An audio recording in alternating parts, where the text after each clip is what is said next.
Is this working?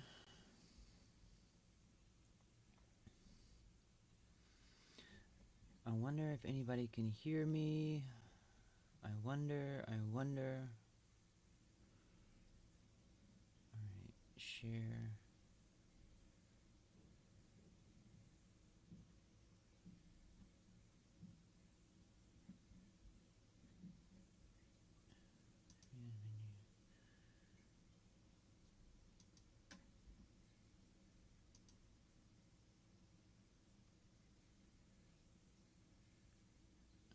Edit button below.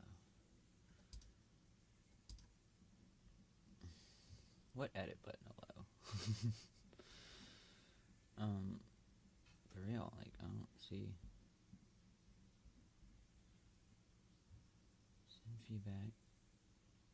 Manage. Again, from the exiting will not end a stream if it is currently.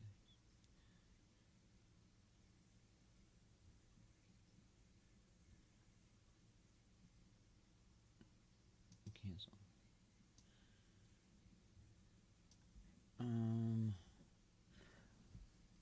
Where? Alright, well, I see that this has audio. Okay. Share. Share there. Is.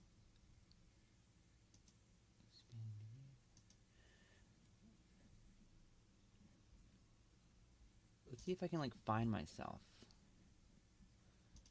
I'm like.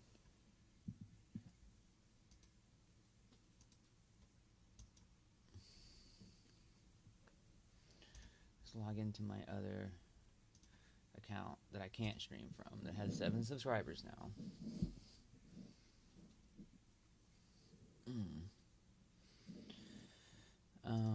So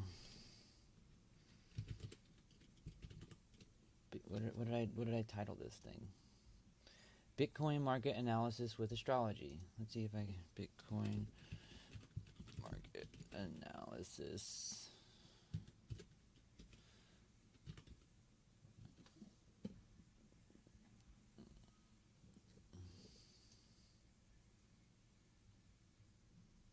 Will I like show up?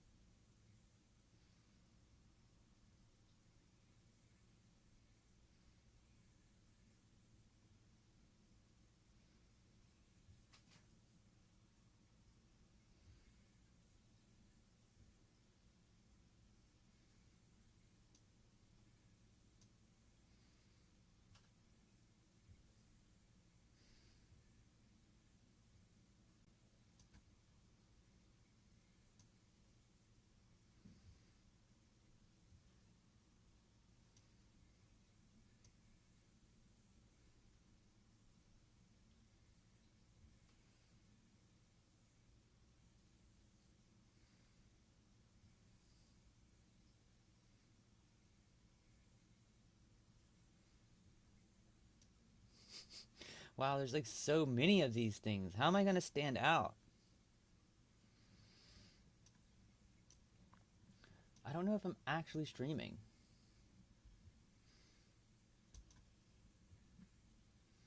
Okay, here we go. I'm here.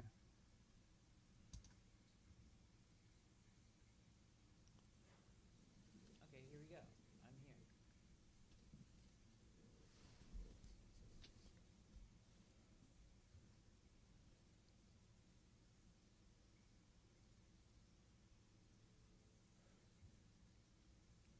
This is funny. I love watching myself watch myself into infinity. I love watching myself watch myself into infinity. Oh my god, this is weird.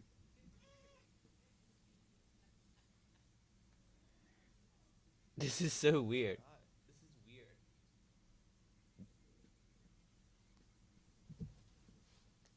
This is so weird. Okay. I have to stop doing this.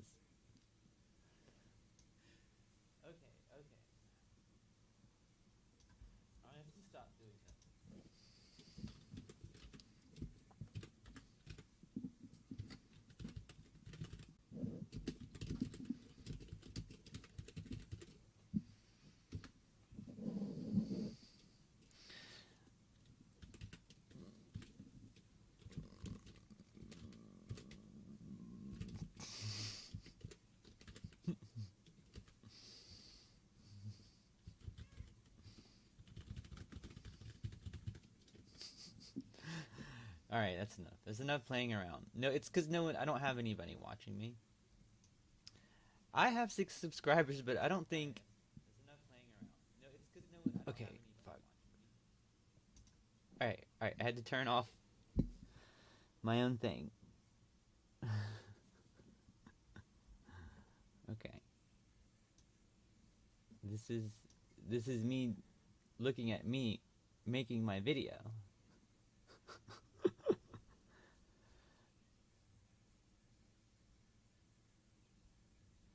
All right, so but at least now I'm not like talking to myself. Like my speakers were echoing what I was saying. It was very funny. What's going on with the Bitcoin price?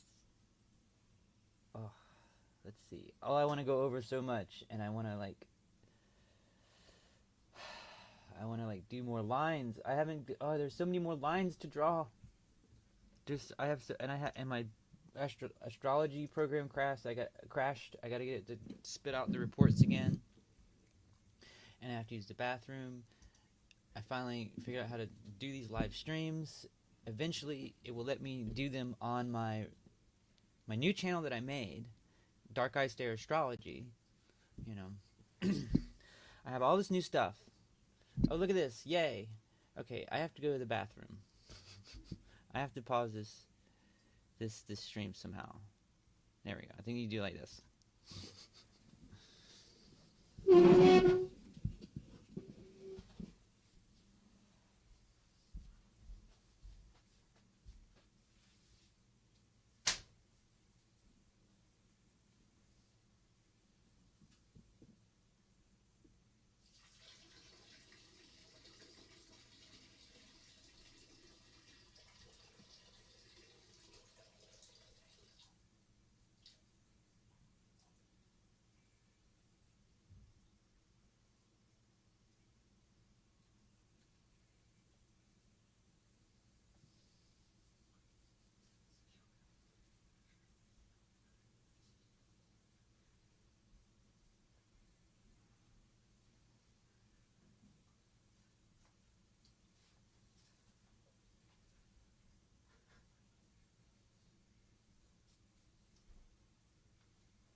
I don't know how to do live streams. I thought I paused it, and I didn't really pause the streaming. I paused the I paused the like playback of it. This is funny. Anyway, whatever. If anybody watches this video like in the future, they can just hear me go to the bathroom. Alright, so here we have the price of the Bitcoin, and it is okay, went down there. This was this was my Mars trine Jupiter line here. Kind of brought it up. I feel like there was more action. There's always more elements at play. There's like something up here that's like a triangle down, you know. I guarantee you. So let's see. 8 o'clock. We have this. All right, so we need to.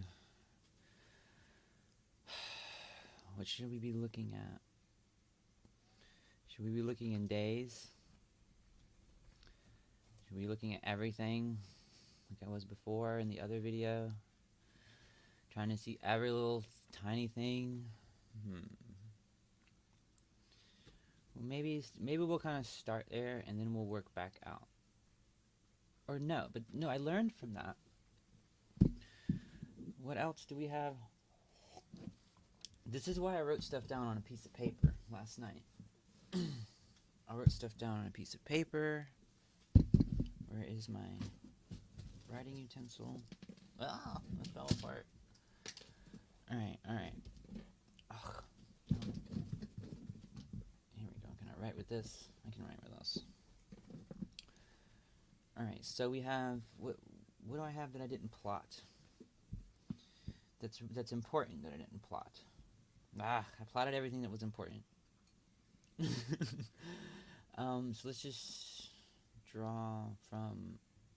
Alright, now. Date options relative to current date. Relative to radix chart.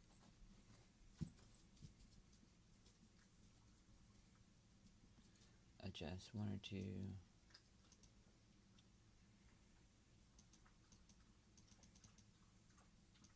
About 5. Let's look at a week. A week, like 3.5 days forward, 3.5 days back. All right. Or no, let's look a week forward and a week back. How about that? Maybe about. No, what was we? Yeah, it was like 3 days. I remember. Forward and back was kind of like the best. Go to the specified time that I specify. Okay.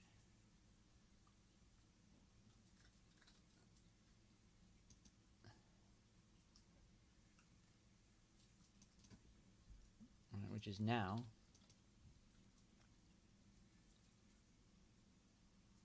Right? Why does it do this?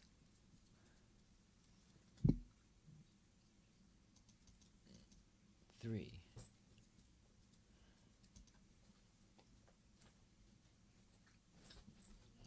Let me see if this draws this the way I want it to. Because I don't want it to go to March 6th. I'm not looking at March 6th. I want it to kind of tell me everything from... Why don't I just tell it to do that? I'm stupid. I want it to tell me everything from basically the 28th of February, and then 7 days for the first week of the month. That's what I want to see. Let's see the first week of the month, and let's look at just screw it. Let's just look at everything. Let's let it spit all that out. All right. Is anybody watching me? Playback, stream health, stream set. How can I tell concurrent viewers? How can I do this?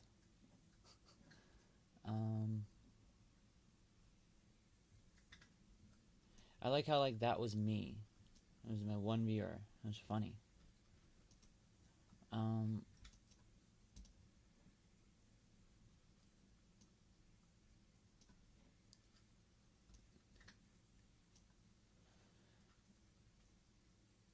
Oh, I added a marker. Interesting. It's going up to 52. Awesome. That's really good for me because when I saw it go up here, go way up there, I was like, once it got down to 50, I was like, well, I don't know how below 50 the bottom is, but I know it's, and so I just kind of started buying in down at 50. You know, and I kind of bought down to 46, and then I kind of stopped because I was just like, well, how far are you gonna go? It started to get a little scary, you know, because it went down like $10,000. So I'm like, you know, I'm like, I was like, that's got to be, where's the bottom? Like, you know, I don't know. You always, that's why I started doing this. Because, oh, I was like, what's going on? Why did it just snap back? It's because, like, we're done. Um, so yeah, let's look at the EXL events. All right. Now let's try and find one that that ends in front of us, that is significant. All right. Let's find something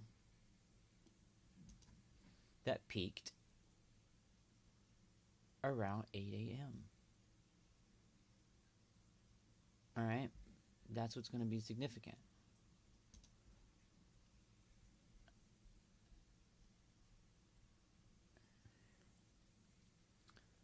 So first, let's organize by those things.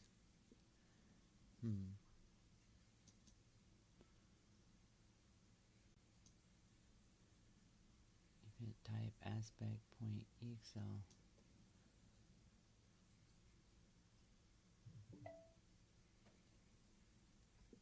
Oh, I know what I'll have to do. I'll just have to do this. I'll have to go here, because my program will crash if I ask it to do, and it won't let me have, I don't want to delete all this. I don't want this to go away. So, let's see. What am I doing? Alright, I need the transits. The transits, animate by wheel. Alright, here we go. Here we are. And we need some, we have everything. Like, what is, let's say 5, alright? And then display points. This,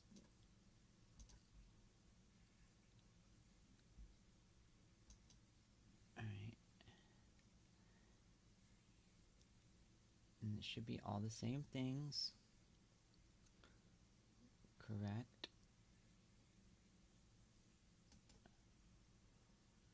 Display transiting points.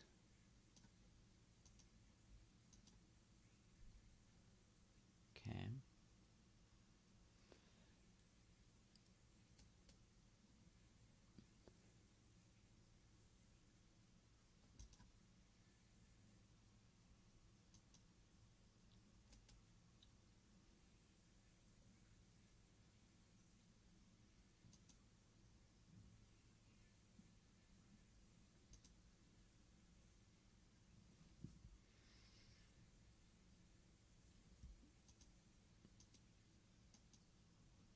Oh, I had these off.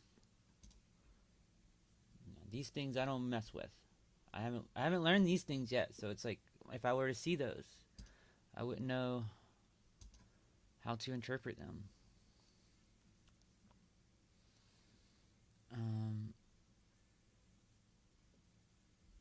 Alright. So I want to go back to, I'm always like in Britain. Whenever I line up the clock to, it's like I always just know I have to go 1, 2, 3, 4, 5 to get in my time. But we want to go back to 8 a.m. That's what we want to see. Alright. What was happening? Look at this. What was happening at 8 a.m.?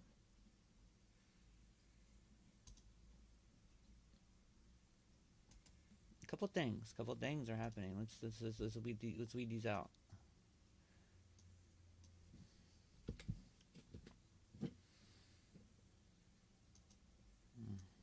Three.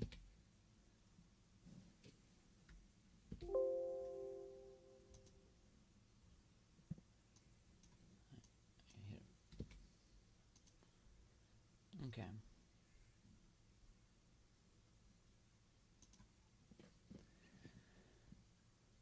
So we had that going on. 8:20. I mean 8:30. That was kind of happening.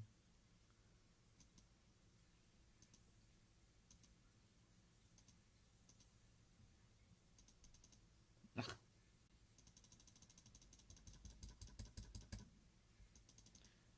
Okay. Oh, I forgot. I wish this thing would have better defaults. There we go. Okay, so that was applying there.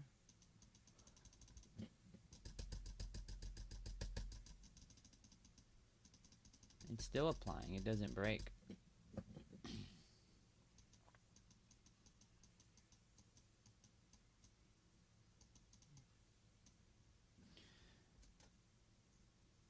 Display transiting points. Edit.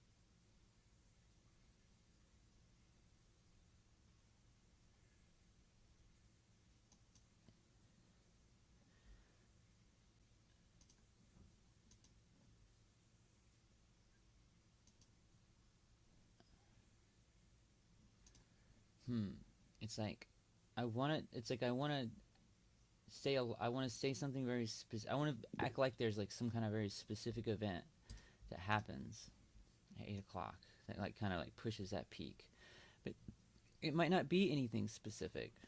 Specific. What do we have? We have like this. We have this. We have this. We have this. Okay, this wasn't entering energy though. Here we go. Maybe this has something to do with it. Let's draw this line. Moon, square, natal Pluto. See, now this is a fast transit. This is a fast transit, but it's with a very strong planet. So it's this planet is going to increase the whole orb of this. So when I look at this, I'm like, well, the moon. What's going on with the moon? The moon, everything it does is like kind of comes and goes. But Pluto, it kind of like will make that last a little more. So let's see, where do you enter, leave, and exact? All right.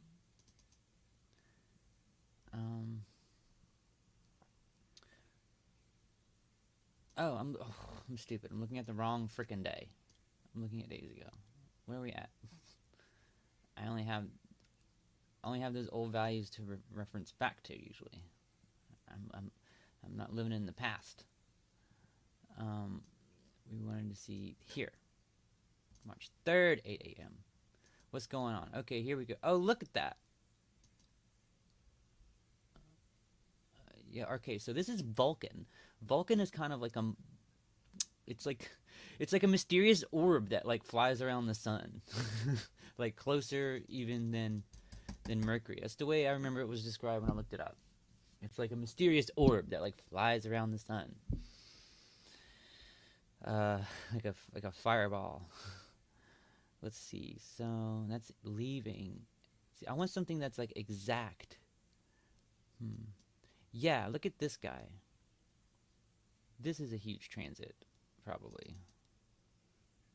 Look at this. So yeah, this one goes back all the way to the 28th, and then it's such a weird thing for me to plot, though. Ceres transiting Cupido. My theory is that like Bitcoin just responds to everything because it's so intertwined in our lives or whatever now.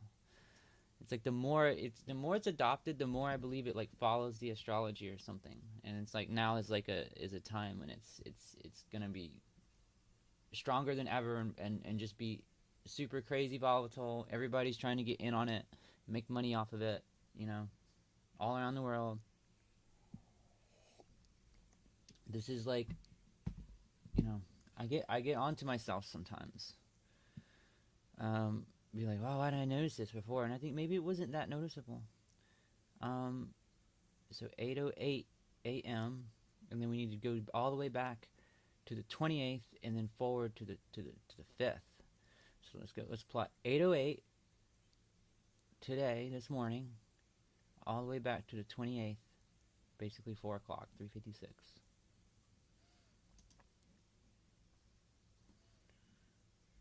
All right, so a little line here. Is there one that's like let me do this like easier. Like, what is this? What is this one? Elliott triangle waves, time cycle sine line. Is that the one I want? Like, woo. No, I don't want that. I mean, maybe I want that. This is interesting.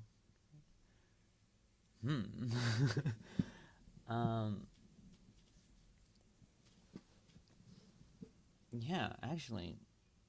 Alright. We're at 808. Alright. So.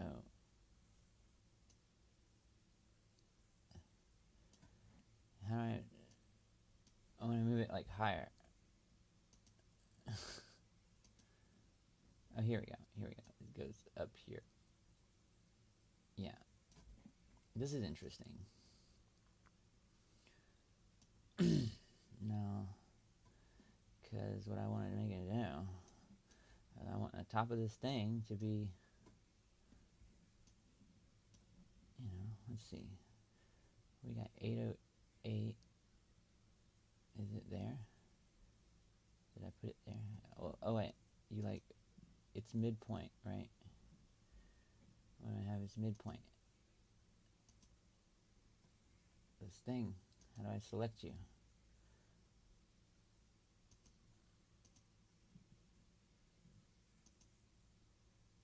This is what I get for trying to use a new line thing that I don't understand how to use yet. Okay. Let's just delete this thing. I don't know how to use that yet. Let's just stick with my... What, this one? I just want one that like will help me connect the lines better without having to like... Times 3, like...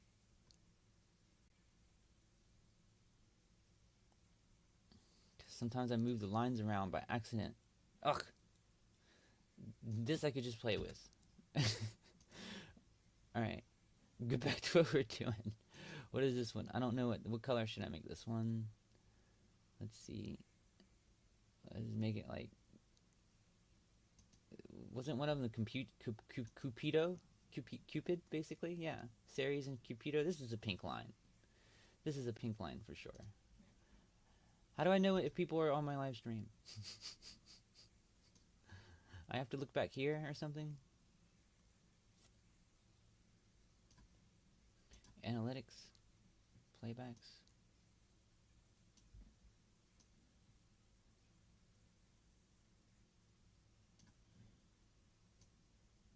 Concurrent viewers. I don't know. I don't know.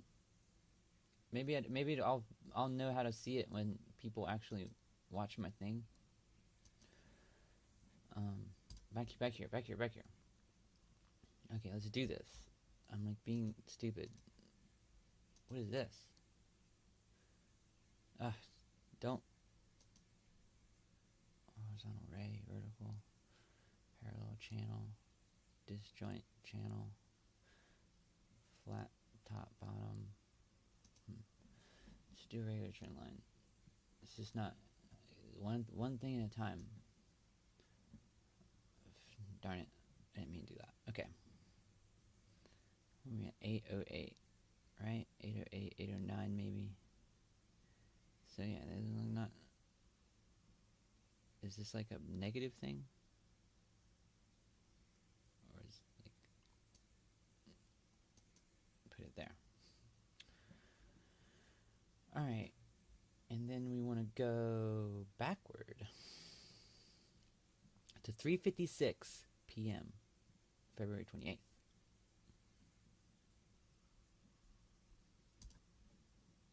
So you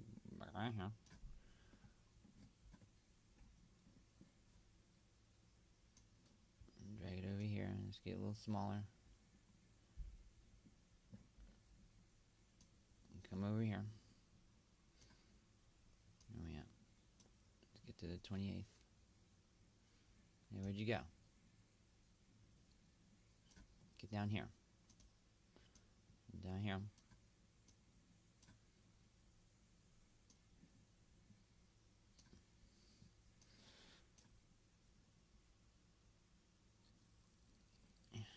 just switch to this for a second.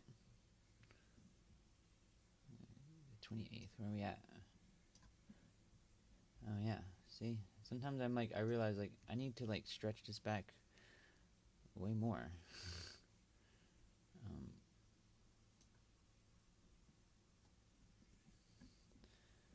You forget how you're looking at stuff. Okay, so this is a positive thing.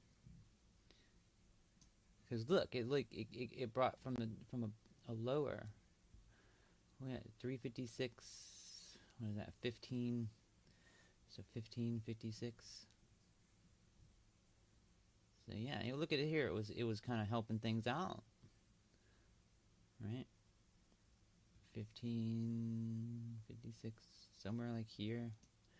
See, now we need to make it. We need to make it like. We go from 15 to 5.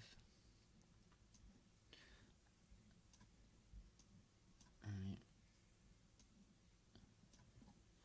Try and look at this a little. This is sometimes because where you put it is kind of like I've noticed. It's kind of important. Can change if, especially if it's a big angle. 356. So basically 357. Can I get it at 357 without having to change this even more?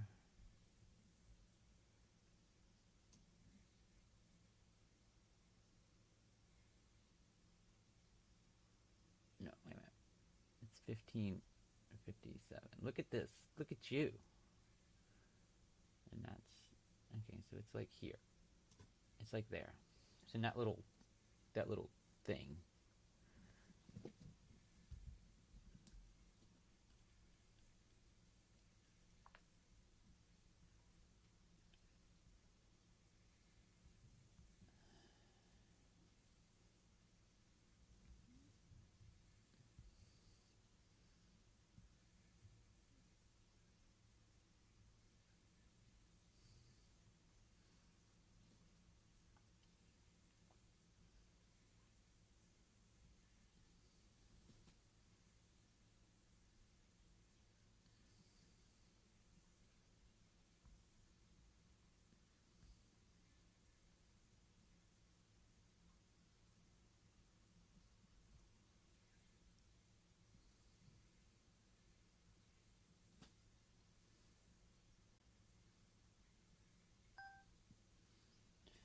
Good morning.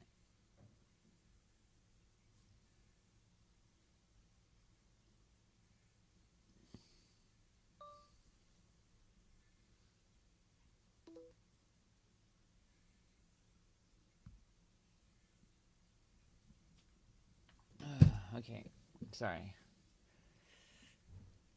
Let's see. I need to figure out how to pause my stream. It's like I needed to like my phone. I don't know how to do this. Let's see. Not this. I'm learning how to do this. I'm not gonna say I don't know how to do it because I know how to do something now. I feel. Look at this. Ugh. Look. I love when I do this and I draw it from a point or another point and I'm like, look at it. It's kind of like it's kind of hitting a lot of things in a row. You know. And then boom, it hits there. And then where else? Boom, it hits there. You know. Why did I just move? Ah, that's what I'm saying. When I'm like, I move my lines by accident, and I catch myself all the time. I guess it's not, and this, I'm not done with this. This has a down part of its triangle. I haven't really figured out. So I'm not done with that one. What was it? Yeah, it was like 3. Moving my lines. I need to get like a software that can save my work, and like this is just I'm just doing this on Binance.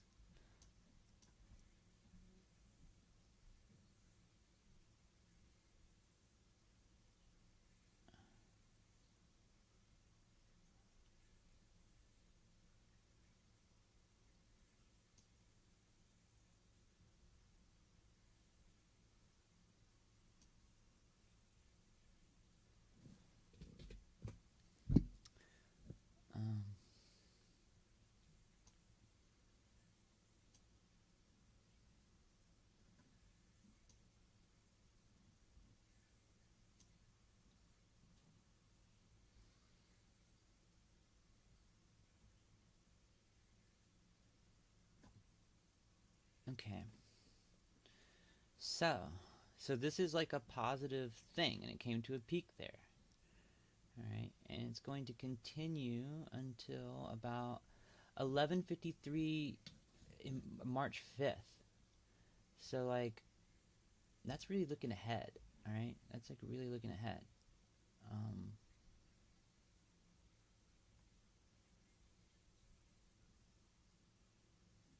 how do we?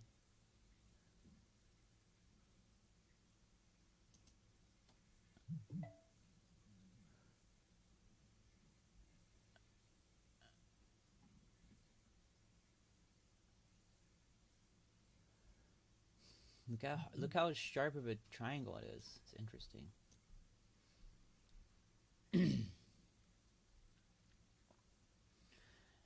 Yeah, what is it? What is that line that I drew? Right? And I was like, what is this? It's just kind of like it started here. It was like a little bump.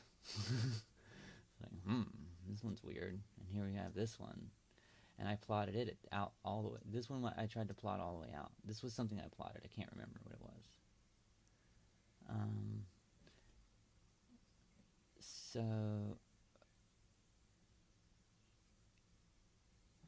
we're going to the 5th. Alright. We're going to the 5th. And what time? 11:53.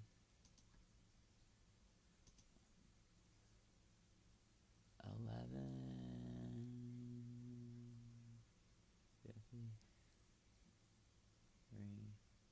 Great. Basically, like there. You know, PM. Yes. Oh, there we go. All right.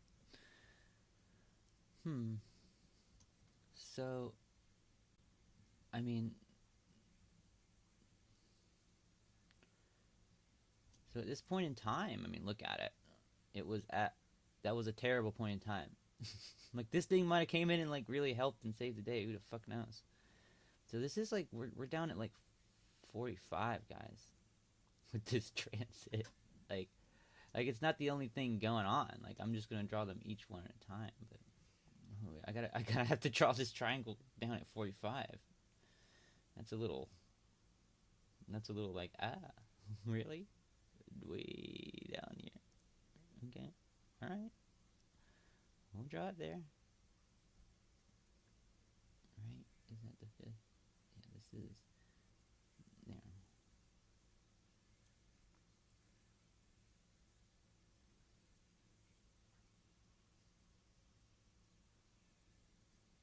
this is there.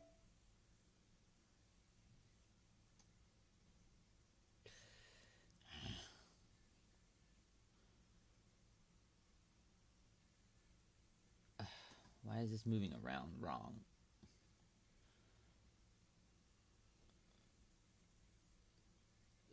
Okay, there we go. That's in line with that right there. That's in line right there. So, no.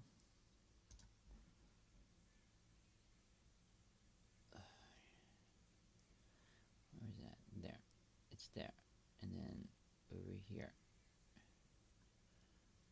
Yeah, so hopefully this line will help be illuminating in the future. I'll get you up here. And of course, this box is in my way.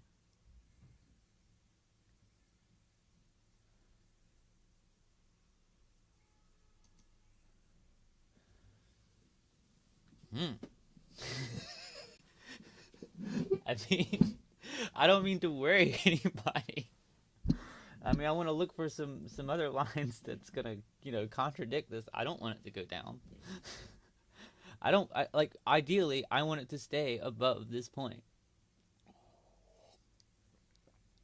Like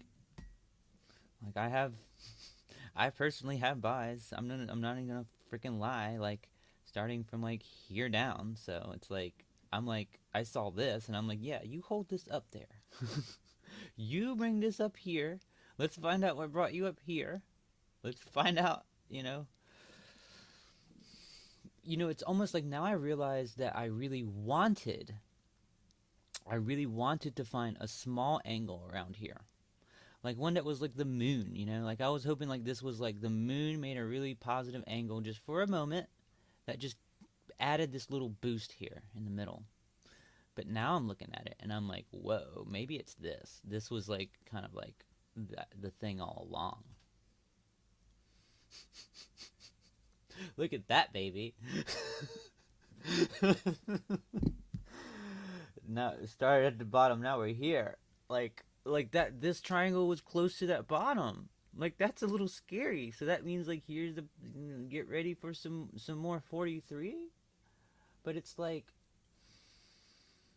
you know, what was here? What was here that was a huge transit? It's like, you know, there's an upside down triangle that's like goes from here to here to here, you know, and then there's more stuff going on that I haven't looked at. This all overlaps. That's the thing you have to kind of remember. And then sometimes we have to kind of interpret what's this frickin' mean? Ceres, all right, Ceres square transiting Cupido.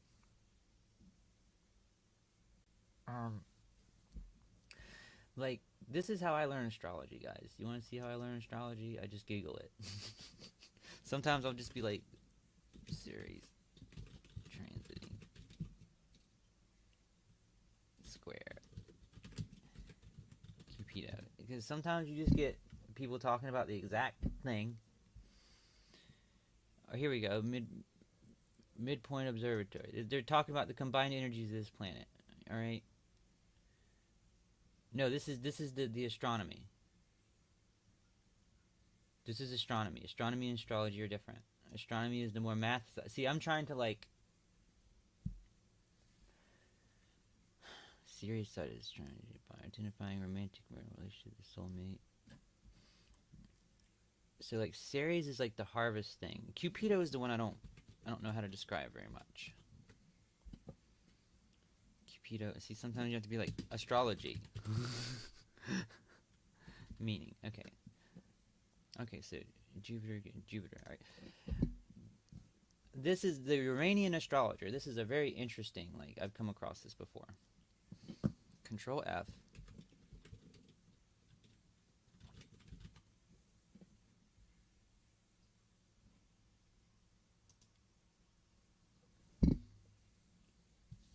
Companionship and partnerships are the main component. Organization, family, social relations, clubs, corporation, many different kind of structural partnerships. And since Venus also deals with the aesthetic, beauty, and art, Cupido can also manifest a cooperative creative ventures. So do we have a lot of like tech people investing? Do we have a lot of creative? I see like structural partnerships. Now we're talking Bitcoin. We're talking the current state of Bitcoin right now for sure. Partnerships. Okay. All right. I'm not gonna get into they're gonna like and then they're gonna break it down with like Madonna and stuff, and I don't, you know, whatever. I'm not gonna read all that, but that to me was very illuminating. You know, that's very illuminating because like Ceres. See Ceres. Ceres is like has to do with like harvest, you know, harvest. They're taking their it's a partnership to take profits, right? The natural world, the rhythms of the seasons, womanhood, fertility, parenting, and reproduction, fostering into her themes are unconditional love, relationships between parents and children, all issues, devotion, attachment, separation, sacrifice, loss, and grief.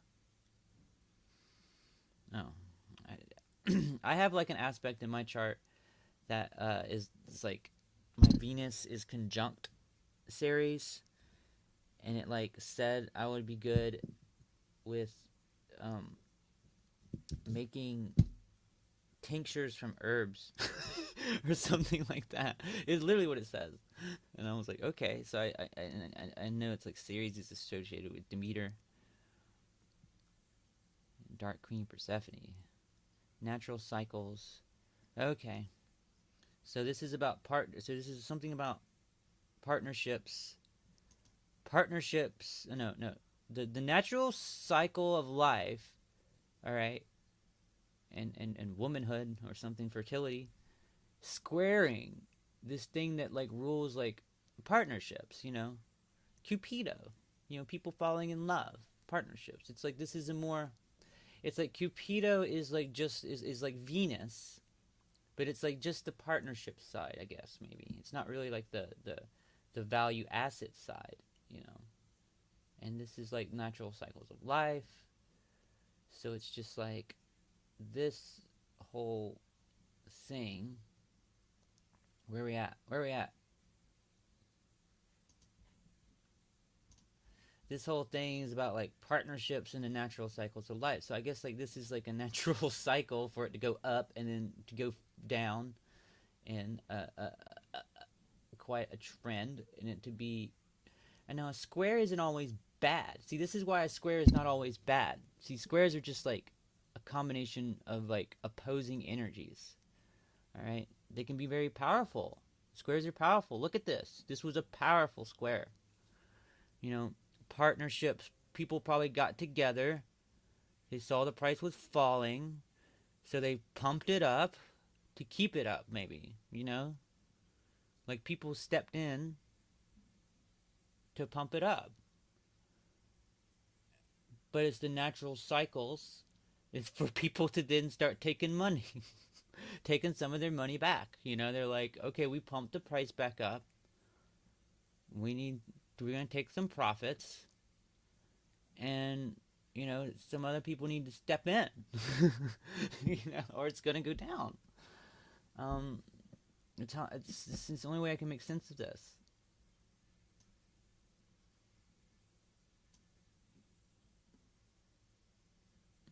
Well, that was fun. um, what else is going on? What else do I need to look at? It's down. All right. Let's look at the bottom, because we lost this energy here. This was also propelling us up. We lost this energy. This is like leaving, right? This here, I don't know what this has got. Maybe it has, I don't know where it's going to terminate, you know. We'll see. We'll try and dial it in as it gets closer, and we'll kind of go off some of the other points. That's how I'm doing this. Um, Eventually we'll see how these things work over time, and maybe we can make our prediction stronger. Yeah, I had this here. So then, like, let's see. So what do we want to know? Like, is this a bunch of like this dicey stuff? Okay. Hmm.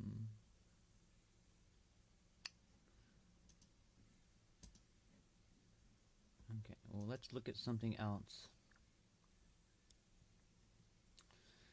Let's look at something else that like looks big. Okay. I just want to look at the big things. I turned like everything on like an idiot.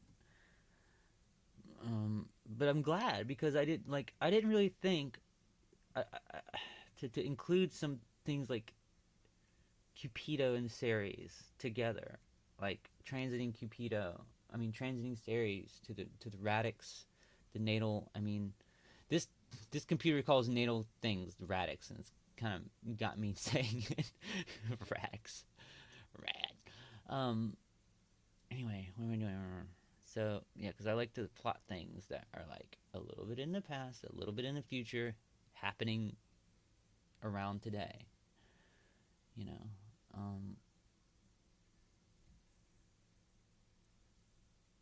Let's see what else we got here. What else we got here? Third, that's already done. The third, that's already done.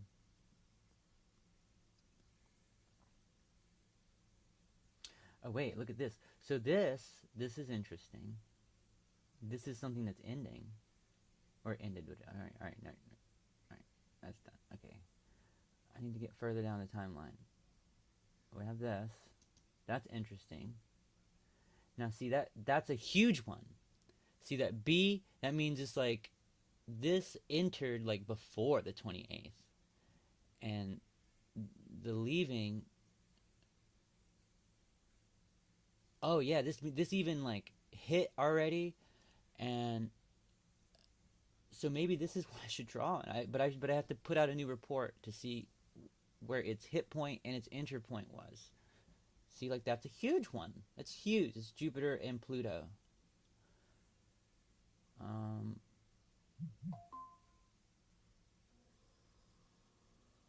Oh, look at that.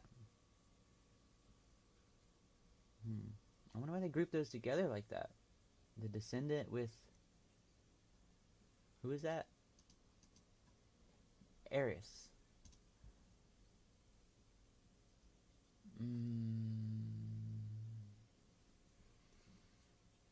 All these things where it's like these are ginormous transits. I want to do those too, but I'm like, I don't want to go that big right now. I want to go like a week big. I want to go a week. I wish I could tell it to not include the things that are part of a B. Like, don't give me any transits that are not full thing is not represented.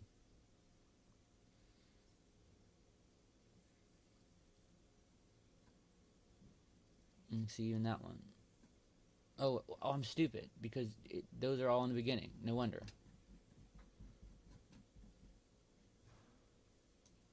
Get down here. Yeah, we have the EXLs. Just the regular EXLs. And now the leaving dates are still like not far enough. Here we go. But I don't want to do quintiles.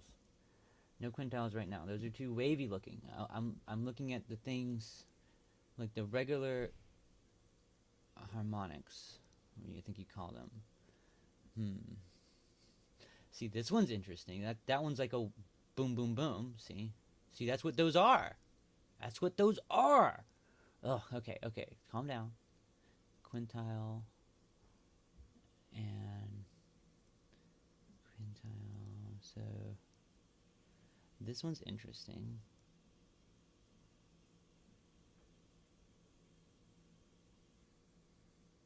I need to do these reports different. This is too much sifting through information.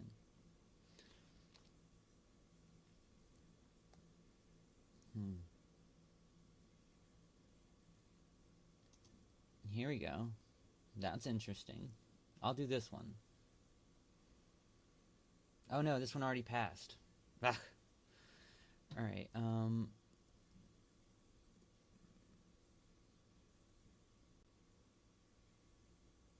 I want to get another good one.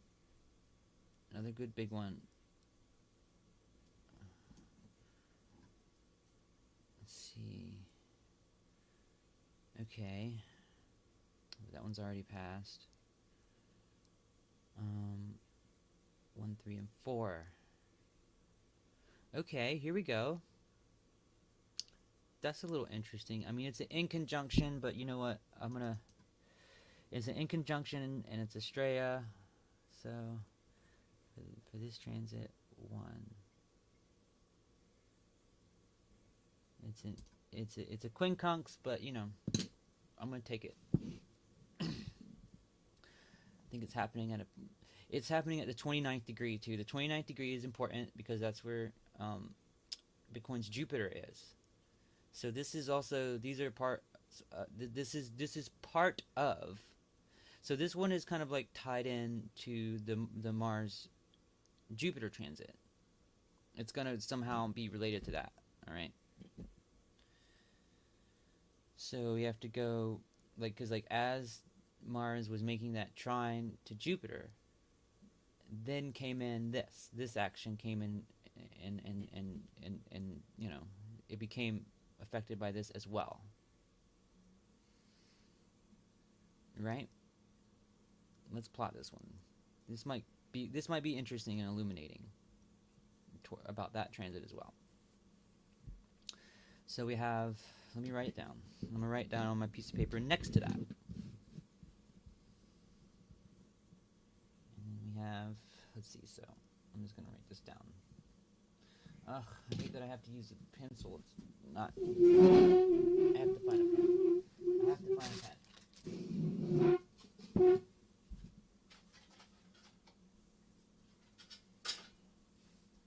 found a pen. Okay. My live streams are stupid. Alright, in conjunction, and then EXL, in conjunction with Astraya. And this is what the natal Straya. So this is like what, I mean, this is like something that's not very specific to Bitcoin. Astraya doesn't move very fast, I don't think. So it's not going to really highlight, but it's going to highlight some sort of like overall trend in something. I don't know. It's worth plotting, I think. I mean, if it's not worth plotting, that will come out in the wash. You know what I mean? I don't 100% know what I'm doing here. I'm really just kind of figuring this out as I go, guys. Like, I mean, I guess I haven't tried too hard to research financial astrology. Sometimes I think, like, maybe this is nothing new that I'm doing. Maybe people do this already. I'm just kind of late on the game. I always feel like that's like the story of my life. But I think I found something new, and then I'm just like late to the game. To be honest with you, I'm just like, I'm a genius. No, you're not.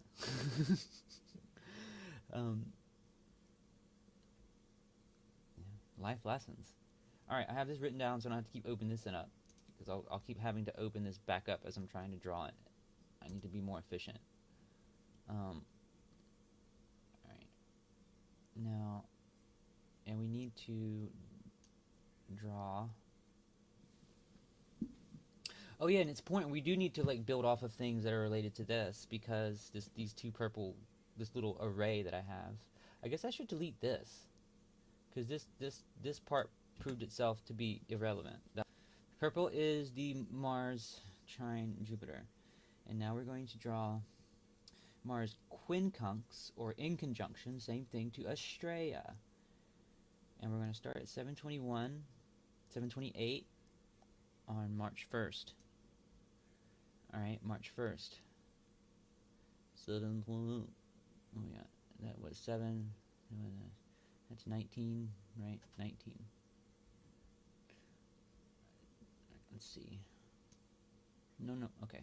I keep doing this. I keep forgetting I have this, like, 20 a.m. 7:28. So it's like there.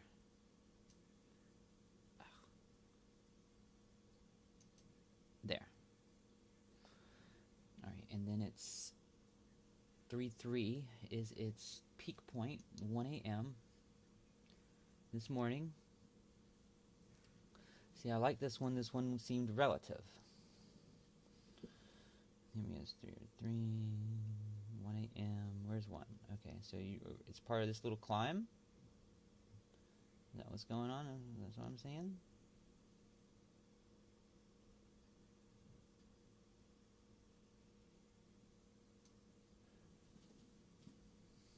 Right.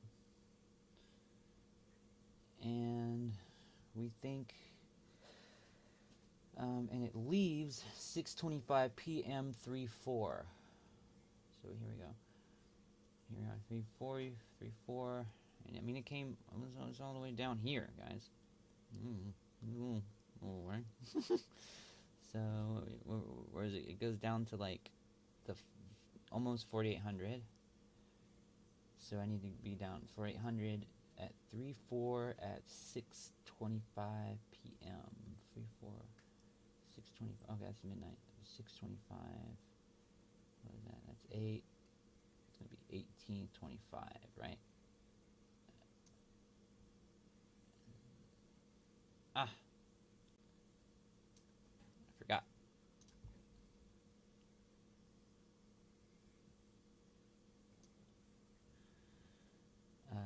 Here. There. Let go. And what do we color this one? We need to color code things.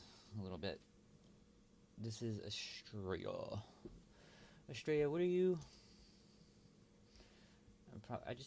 I'm gonna this site. I'm gonna get, like, if I get a lot of, let's see. No, I don't think Estrella's in this one. Uranian astrologer. Uranian astrology is interesting. I need to study that. I just got an email back from that person that runs that site to teach me, not them, but whoever they know is good to learn that kind of stuff from.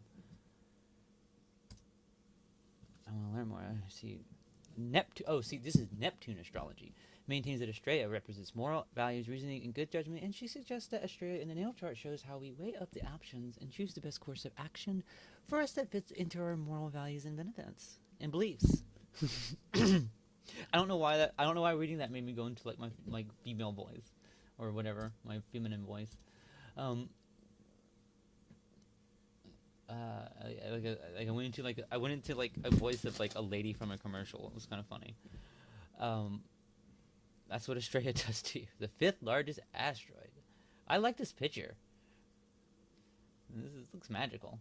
What are we doing? So maybe I should make this, like, okay. So Estrella is magical.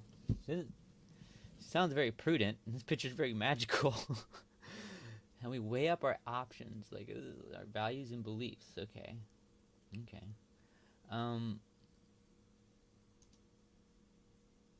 What is this? I'm clicked on this. Okay. So what color are we gonna make her? With Mars. So, no, I'm clicking that thing. I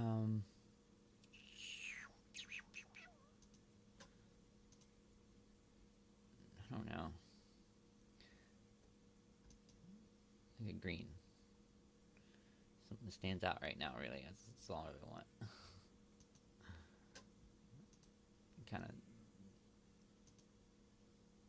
of stands out. Like a...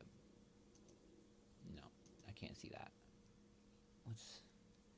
We got yellow, like a purple. I already have purple. That's the thing. I didn't want to do that. Maybe like a blue, brighter blue.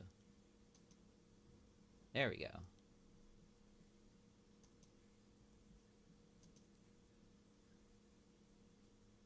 Which one did I just pick? All right.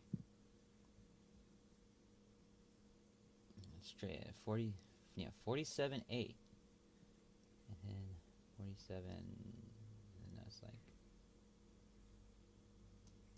All right, and it's not necessarily going to be like that. We keep having to adjust these things because there's other energies, like, pushing them up and down. You just never truly know.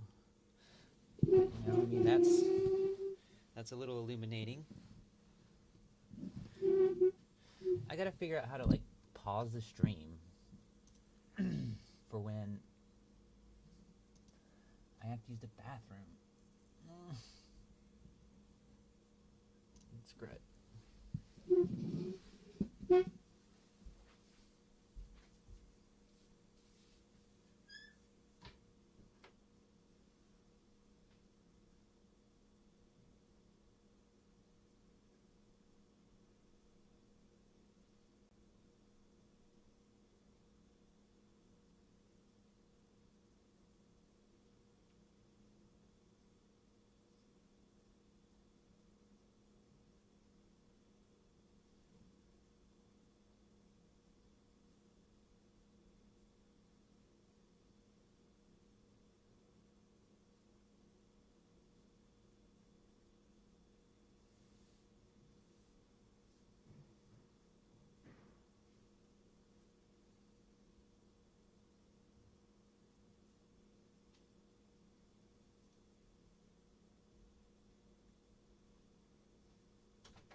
Alright, so, I'm back.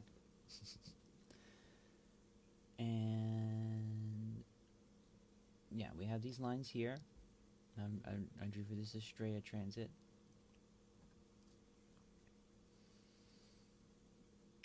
So, you know, and basically what this is, this was some positive energy, obviously, that, you know, is leaving here. We have a lot of really positive energy kind of leaving. You know, which results in negativity. So we got some in this right here. And now that we know where this kind of ended, we know how big its triangle was. So let's see, where is it gonna end? You know, this was Mars, Jupiter trine, Mars trine Jupiter. It ends 2:41 a.m. So it was all the way out here. So just get my purple line from my Jupiter. Alright. So on 3:05, 2:41 a.m.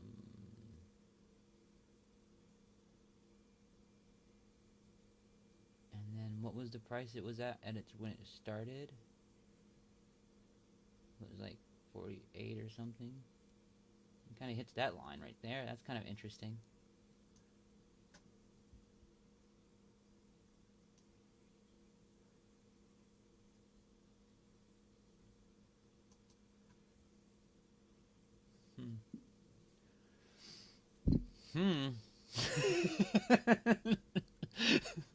I think things are starting to add up, guys.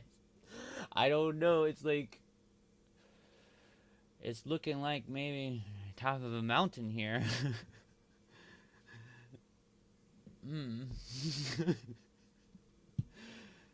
Ooh, let's see. All right, let's go back here. Where are you at? There you're at. All right, so it's here. Okay, so I could maybe push this up a little bit. Put you up a little bit. And like I said, it doesn't always come down exactly like that would be, you know, I've had to adjust lines back up and back down because there's no way you can know exactly everything that's happening. I mean, because think about it. Like, I'm going to have to look at this other triangle that I have to complete. Like, this red one, that one's terrible.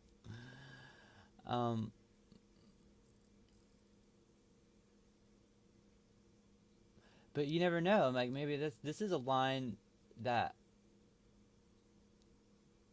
since it's like a negative aspect. And what was this? Oh, no, okay. Okay, good, yeah. Actually. I was like, okay. I was about to say, I was like, do I really have to draw something over here? Like, from here, like, down to here again? Like, that's terrible, terrible. But no. That entered here, and it hit exact here, and it left here, alright? See, as it left, see, I had to put this one up. Because it was being overcome by all these positive energies. These were positive. These were like pushing in it. And when it left here, see, I feel almost like this spike is a result of this red line breaking and giving way to this energy that was happening the whole time. See, this is how I theory. See, it almost like looks like this is it's like filling with. You're gonna almost imagine it's like filling with water. You know, or something like pressure, and it's just like, you know, once it's, and then something brought, then something, and then this is a peak of an energy that is huge, and then is now descending, you know, and it's not the only thing that's causing that, you know. I just need to stress that, you know, but it just seemed to be, since, you know, it's one of the more over-encompassing ones. Like maybe this transit right here.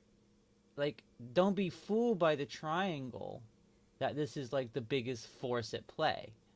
You know, it was just a constant positive force, you know? Like maybe this triangle wouldn't be as big as it is if it wasn't for like this coming in, You know, like this, I feel like this was the most powerful transit that I have looked at so far. Mars trine Jupiter, the Bitcoin Jupiter. Like that's powerful to me. Like to me, I expected that to be up here, but it wasn't. But this, you know, like for instance, like maybe like this is the true triangle of Mars square Jupiter, you know, but like this, the power of this thing was only really present here. Maybe it's like maybe it's like so low, it's such a low energy transit, but it's positive. Like it was being weighed down by this thing, you know, in the beginning. This line was like still, this line was breaking, but its energy was like so strong that it was really screwing things up. What was this? Was this that says quadrate thing?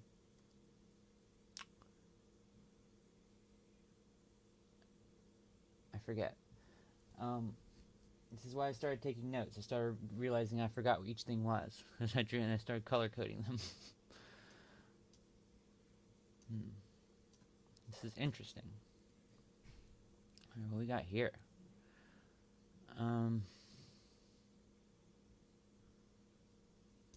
Alright, so that was good. I like that. That was illuminating. What else do we have? Alright, so that was the in conjunction, and then we have this. And it seems like that if I plotted that one would probably show very significant, even though it's short. It does span over 3 hours.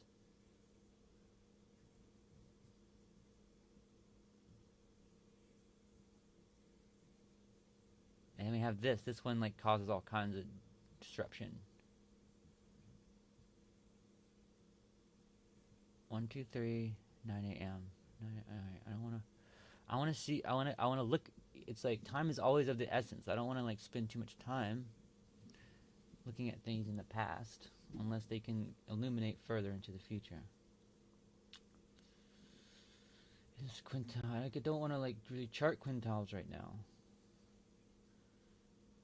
It's like I'm looking through these, and it's like, oh, here's a dude Mercury Saturn. I'm like, oh, but it's a double biquintile. I don't want to really mess with that.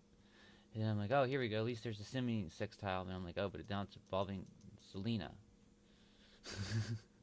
And it's like things I don't normally like try to interpret even when I'm looking at my own astrology. But it's like,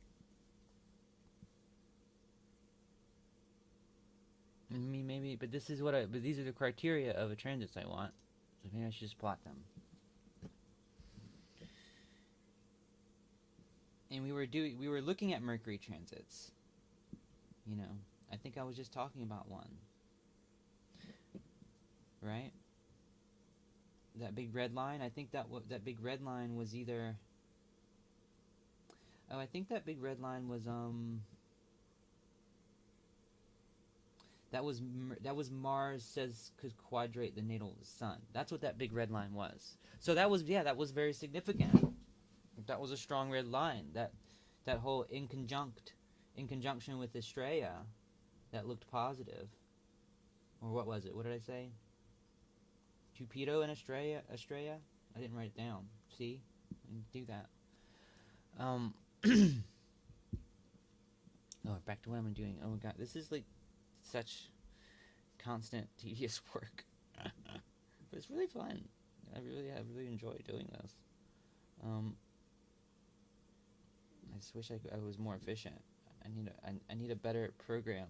I need a more integrated, like, I need some kind of like marketing astrological software that's like integrated with like looking at prices of things. And this is, what is this? This is a transit to the natal. Okay, it's just like anything transit to the natal, I guess is just important. And Mercury is important because Mercury is trading, you know? Mercury is communication, you know?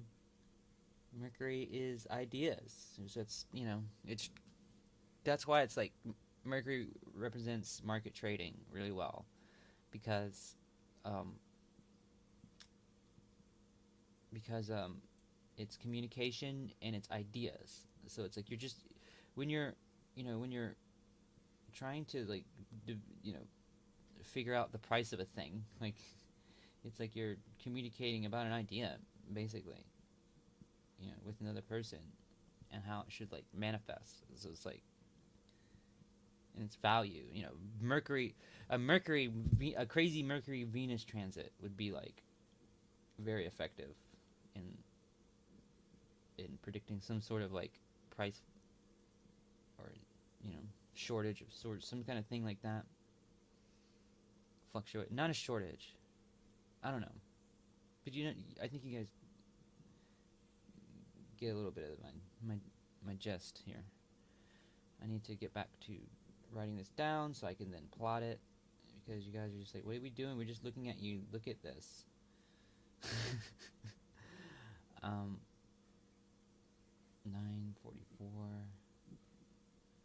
What is this? PM, PM, AM. PPM. This is gonna be so long. No one's gonna watch this mess. I'm gonna have to like go back and cut these up, because I want these things I'm doing to eventually be like teaching tools or something. I don't know. Anyway, let's plot this thing. So this is Mercury. Maybe I should just code everything. For some reason, I like want to make Mercury things kind of orange. Let's see. Mercury is kind of orange to me. If I was to plot, you know, the signs along the color wheel, I put Gemini like in this kind of like orangey area. It starts with Aries and red. You know what I mean? 3-2. The peak was at 3-2-9-44. So where are we at 9:44? 9:44 is 21:44 here. 21:45. So it's down there in that little trough here. All right. Let's just put this here. Alright, and then it goes to 3:14 p.m. And it's like here. Okay. 15. It's like there. Or something, yeah. I'm getting sloppier with my lines. The more I make, the less. And then it's going to go to 3:41:45 a.m.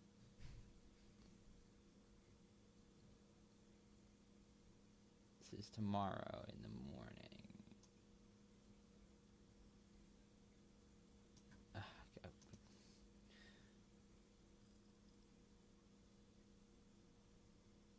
In the wee hours of the morning. Alright. Go here.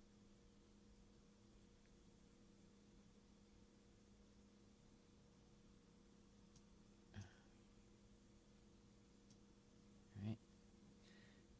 Is this kind of like in line? Yeah. Alright. So, is that one at the right time?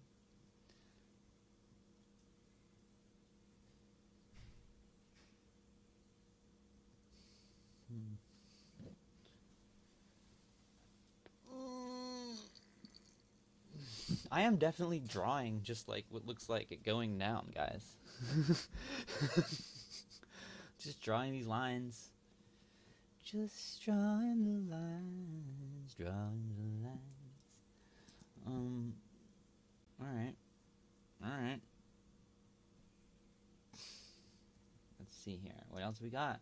That I think is worth drawing? Skipped over some ones. It's like the thing is, I don't want to really mess with the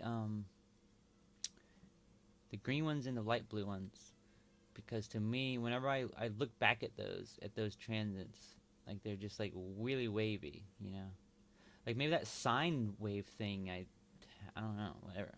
I'm not screwing with those yet. 135. Oh yeah, there we go. There's that thing.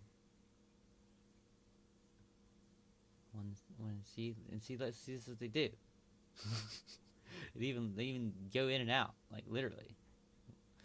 Um, Here we go. Oh well, this is interesting though. I want to plot this because this is Mars to Mars biquintile. Very, very intriguing to me. Like, like the Bitcoin Mars is supposed to be like important. It's like Mars in Capricorn. It's exalted. It has an exalted Mars, and apparently, Mars is not supposed to like Taurus. So, Mars isn't like Taurus. Taurus is like slow and steady, and Mars is like ruled by Aries. So it's like they're even though Aries and Taurus are right next to each other on the wheel. A lot of times, they're like neighbors. It's like like your neighbors for a reason. Like you don't live together in the same house. There's a border for a reason. You can live next to each other. There is a blending of energy between you, but for the most part, you need to be separate. That's because it's just like an in conjunction. It's two things that don't exactly work at the same time. They're next to each other on the wheel, but they don't possess the same qualities. Here we have a planet that is ruled by a sign that is Earth and fixed, and then its other ruler is water and fixed, Scorpio. And they're both like yin signs, or feminine, or receptive, or that duality, whereas Mars is ruled by well, I'm sorry. What was I saying? I got that confused. That's actually what they have in common. I was like thinking along those lines and then I mixed it up. That is what's interesting, I think. Mars is also ruled by Scorpio, which is fixed and yin instead of or receptive or feminine, just like Taurus. But it's its opposite. Oh, see the other ruler of Mars that would have something in common with Taurus is its opposite. Right? Isn't that kind of ironic? Anyway. So yeah. It's in detriment. It's opposite one of its rulers. So this is probably something negative that I'm going to draw if I was to take a guess. But then again, quintiles are like interesting. They're gifts. And so are biquintiles. And biquintile is a double gift?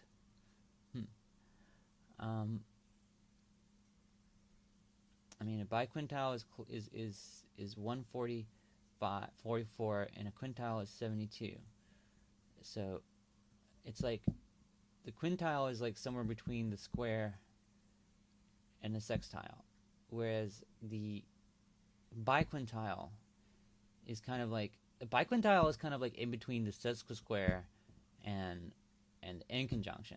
So I feel like the biquintile is not as good as a quintile. Like biquintile could be more like negative in and of itself, even without this whole like thinking about the rulers and what's going on. I will say though that the leaving happens in Gemini, so that's interesting. Whereas Mars, I feel like likes Gemini. So maybe the end of this will be very positive at 4:20. Oh my God. Okay. All right. Let's plot this baby. Of course. Let me write it down. I'm like talking about it. Let me see. I see a biquintile Mars natal. Just gonna write. I've already figured out a way to write. Don't worry. I figured out a way to write these down easier and faster.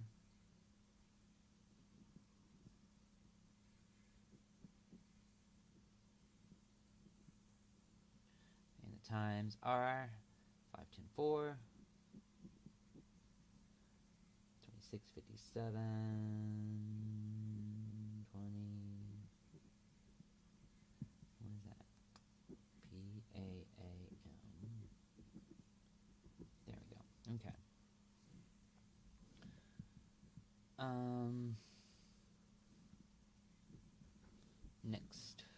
actually plot? What's going on? It's still going down? Yeah, it's going down. Things aren't looking too good, alright? Unfortunately. So we need to go out to 10:57 a.m. Okay, we just kind of got to this one too. 10... And let's see, this is definitely like the reddest line I can find. No, wait a minute, that's the wrong.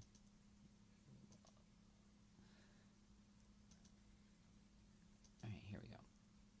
Oh, I can make them like thicker and stuff. I think I'll leave them like that.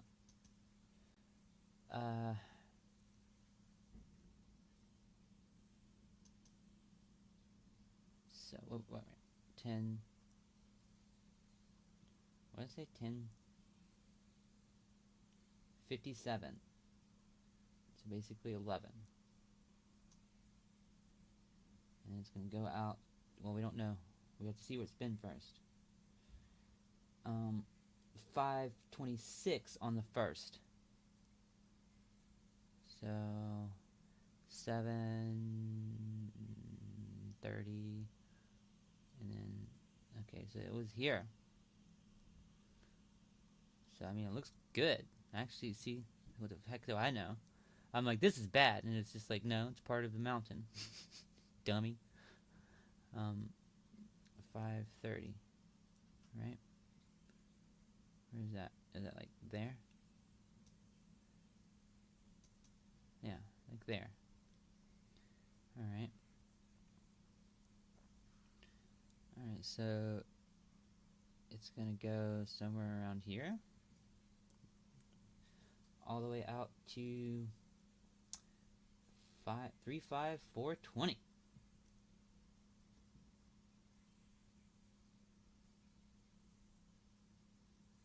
4:20 a.m. 4:20 in the morning. Let's see. Right here. 4:30. Like, won't let me. 4:15. Because I'm doing it by the 15s. 4:15.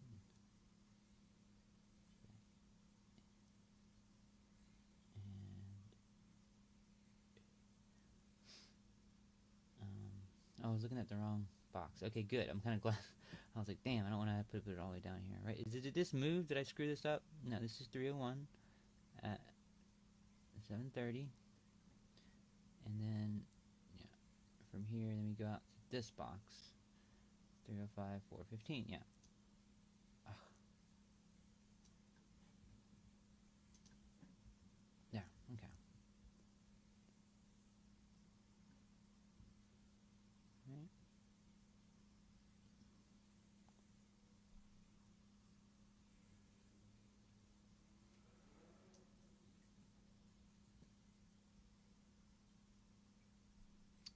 And this is, what was this? This was 3:03, 3:03,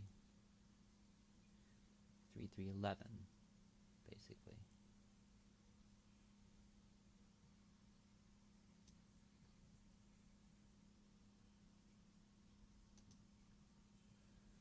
Alright. Plotted it right here. Oh, so I need to raise it up into the middle of this box.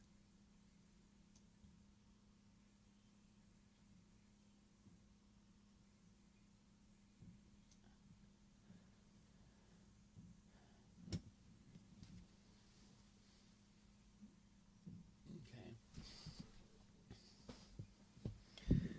It might be resistance. Is it resistance? But what kind of resistance? That's the trick.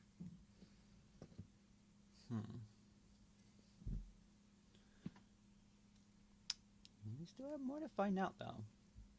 I could be drawing all the wrong lines. You know, these lines might be relevant, but not as relevant. I'm trying to pick ones I think are the most relevant. And see, that was like, I liked the planets, I didn't like the angle. You know what I mean? I was like, well, let's do it. Let's talk about that one. Alright, who else? Who else? Come on, give me someone good. That's done. And then, oh, here we go. Or is this one that this is one that I plotted? Yeah. I plotted this one. Okay. 1,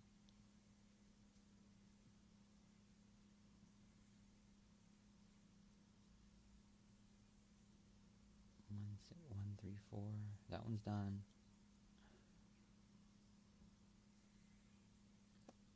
This is interesting. Ah, this one's like huge. It's like Ceres semi-square Chiron. See, it's like not always as relevant as you would think. There is a Ceres again. I mean, we did a Ceres thing, but I don't want to figure out what its L is. I don't want to do a new report. Can only do so much. Okay, so this is interesting.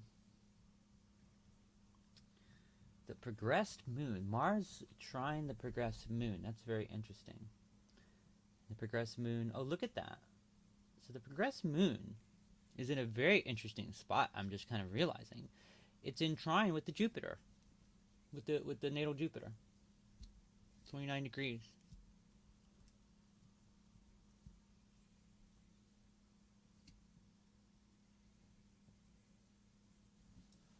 Okay, we're going to plot that one for sure. Even though it's, you know, it's a moon transit, but on the right side. Literally. So let's write this one down. I'm kind of like, I think all the Mars transits are the most important ones, apparently. All right, Mars. Let's see.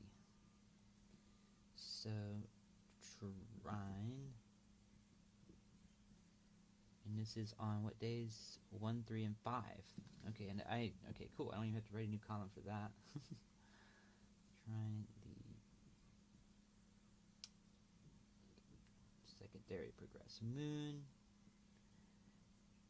And we got 1, 3, 5. We got 10, 7, 3.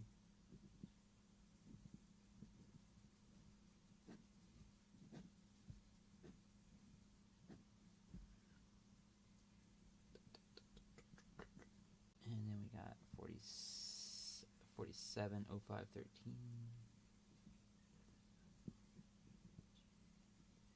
And then we have, what is it? PA8. Oh, no. It is PPPPM.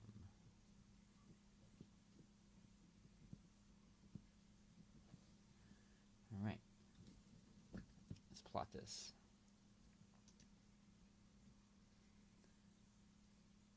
It will be so at 3:37 p.m. Oh, so this is gonna happen later. But when did it first kind of do something? So 5:20. So maybe I'll just take a. I think this one's important since I wrote it down. Let's see. So 10:47 p.m. on the 1st. All right. 10:47 p.m. And that will be right here, somewhere here. Right. That's 10:40.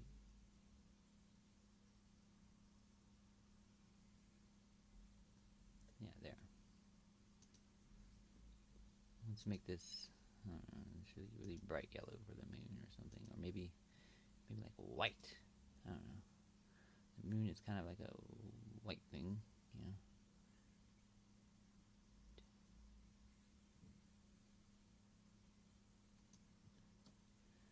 All right, and this goes out all the way to 7:05 p.m. today.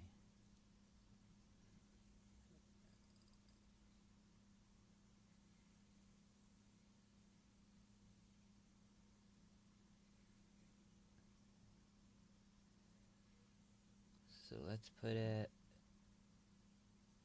so we have a lot of things drawn. So maybe we should just kind of put it somewhere. Let's see if this is going to be,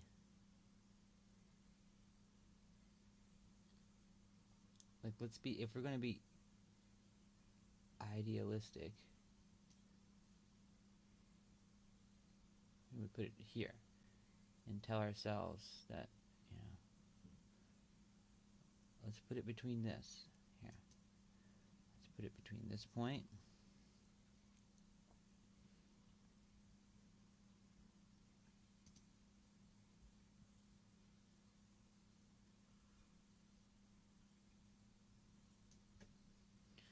And then we'll put it between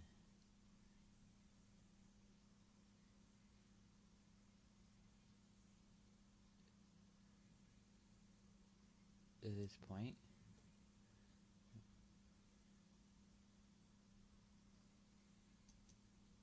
These 2 points, right? And then we'll say maybe it'll like be like something that kind of picks us up with the help of this thing, like maybe somewhere in here.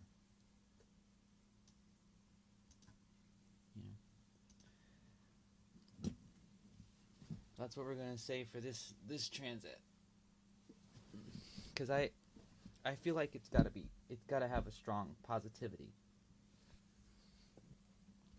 You know what I mean? Like it's gotta be positive. It's not gonna be like something that like is bringing us down here, below this point. I mean, look, you can tell it's positive because of where the price is at. Like it's been active this whole time, and it hasn't been. We have other things that were causing all this. It's clearly been a positive player, but it's going to peak out its energy somewhere along this axis here. Its energy is going to peak out and it's going to start losing, and it is a positive thing. So when a positive thing starts to dissipate, we lose strength.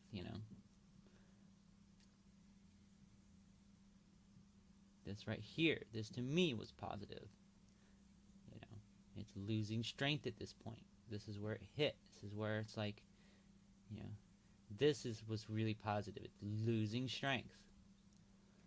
Alright? This is going to lose its strength.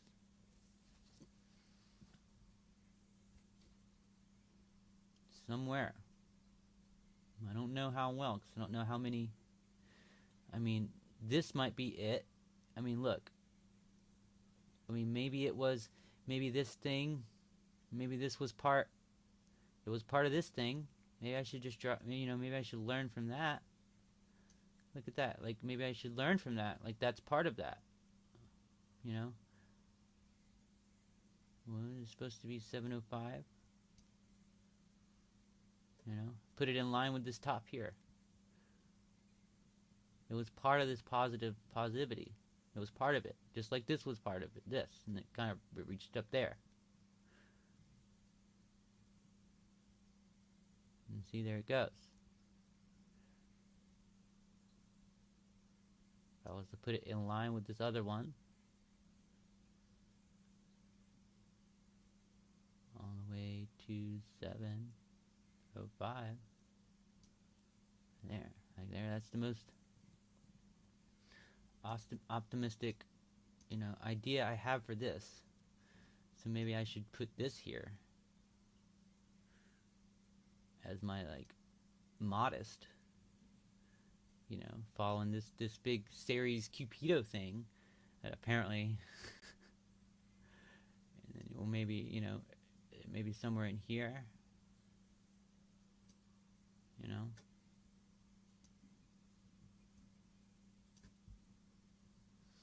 So I'm thinking for that.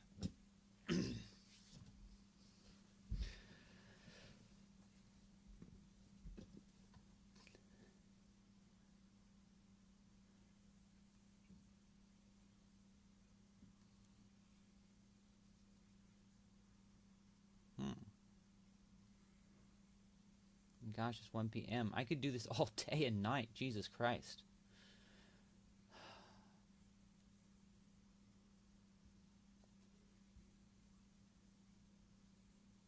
That's it. I'm like, I just love when like things just like graphically line up. Look, like this is kind of strange how like I'm drawing this like this, and like there's these like, I guess these are like order fills or something. It's like marking. I don't know how to read all this exactly, 100%. I just know when like I see graphs like make shapes that look like they make sense. That's just what I do. That's what I like to do with my time. I'm like graphs that make sense with lines and like. Hmm. Astrology is just like really like making sense of life with geometry, in a way. Um. Hmm.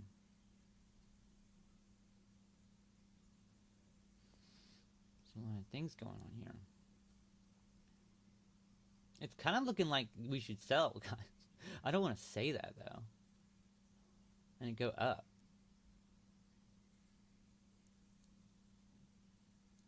You know, so I can only draw so many lines. It's like I'll draw all these lines and it'll be like negative, negative, negative, negative, and it's just like one of these things that I like wrote off. That I was like, this doesn't, you know, like that Cupido series thing.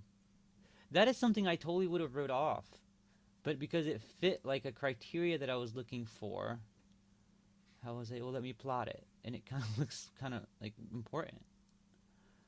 So we got that. I plotted that. You know, the only thing like kind of like not significant about this one is the fact that it's the progressed moon. I mean, and that could be more significant. You know, and I feel like I feel like it has a, you know, it has a higher top than its bottom. I mean, it has a higher. Yeah, I mean, yeah. It's leaving is higher than it's entering. Honestly, you know what I mean. So it's like it's a triangle. Because it's like it starts off in Taurus, and it ends in Gemini. It's like when this thing breaks energy, it's gonna be in a better sign. Oh, but it also, see, this is kind of a mixed kind of thing, because it's like it's gonna be in a better sign for the planet, but it was in a better sign for the transit because it was trine, right? And it's no longer like has an Earth energy. It's like an Earth energy with an Earth energy, you know. And then it's gonna become a wind and an Earth energy, you know.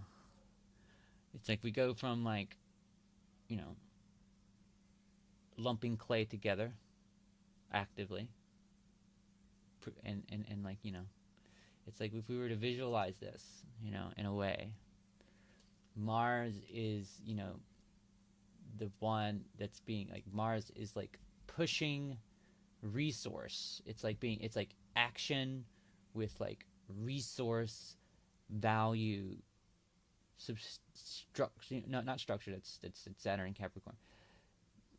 Like Taurus is value. Taurus is like the value worth side of Venus.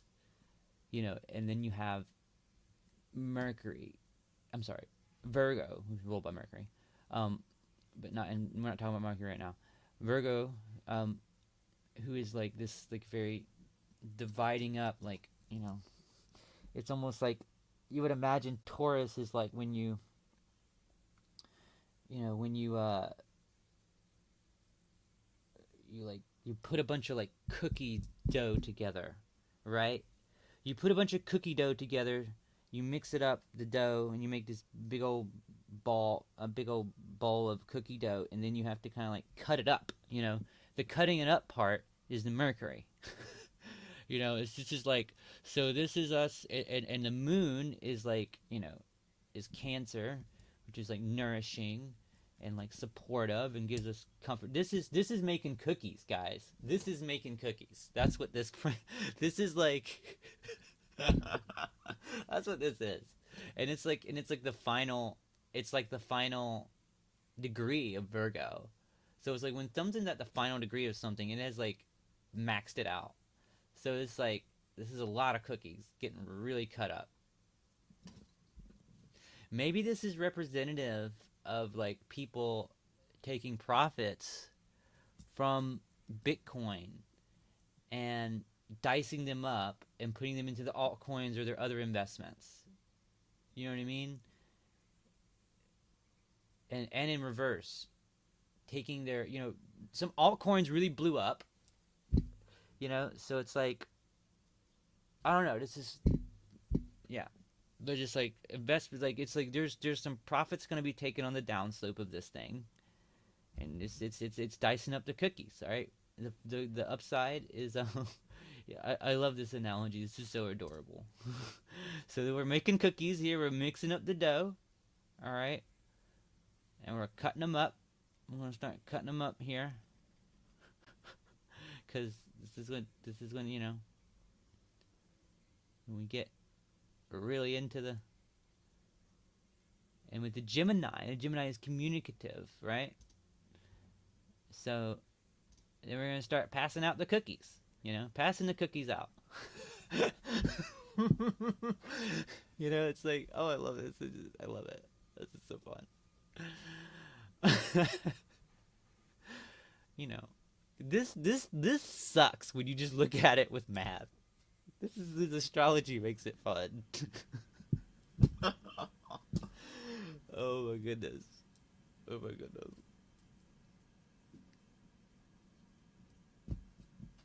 It's like I remember earlier, where was it? Down, oh, in this little stupid thing where I was like, when I first was starting to practice doing this, it's so funny. I was like doing this on this little scale down here, and I was like, oh, whoa, look at this. These lines, they match up. And now I'm just like, okay, fuck that.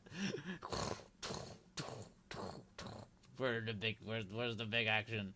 It's like eventually you want to figure out. It's like you want to figure this out though, because eventually I can already tell what's gonna happen. I'm gonna be drawing these big lines, like trying to make these big predictions, and I'm gonna be looking at this, and I'm gonna be like, it's gonna like go here, or it's gonna go here, or it's gonna, or no, it's gonna go here, maybe it's gonna like, like the, what are these things?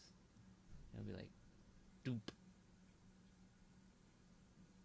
doop.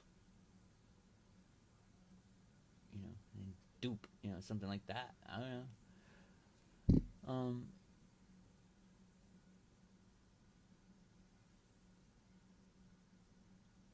It's strange. I drew these two to the same point. Is that like a line I screwed up, where it's just two things I thought converged at the same point? Yeah, I think that's what I did. 130. This is gonna get very, very unorganized. I'm gonna have to start dicing things up here.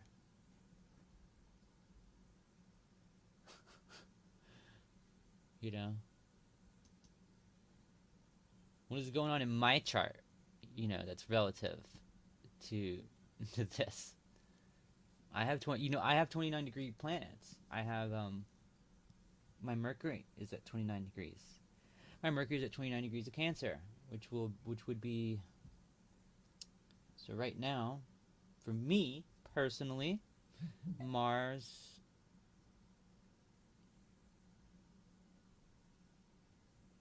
let's see, Mars was at 28. Mars is probably at 29 degrees already. Just hasn't gotten all the way to the end of it to hit the exact. See, it's 29, 47. 47 is normally at the end. These things only go up to 60. It's like a clock.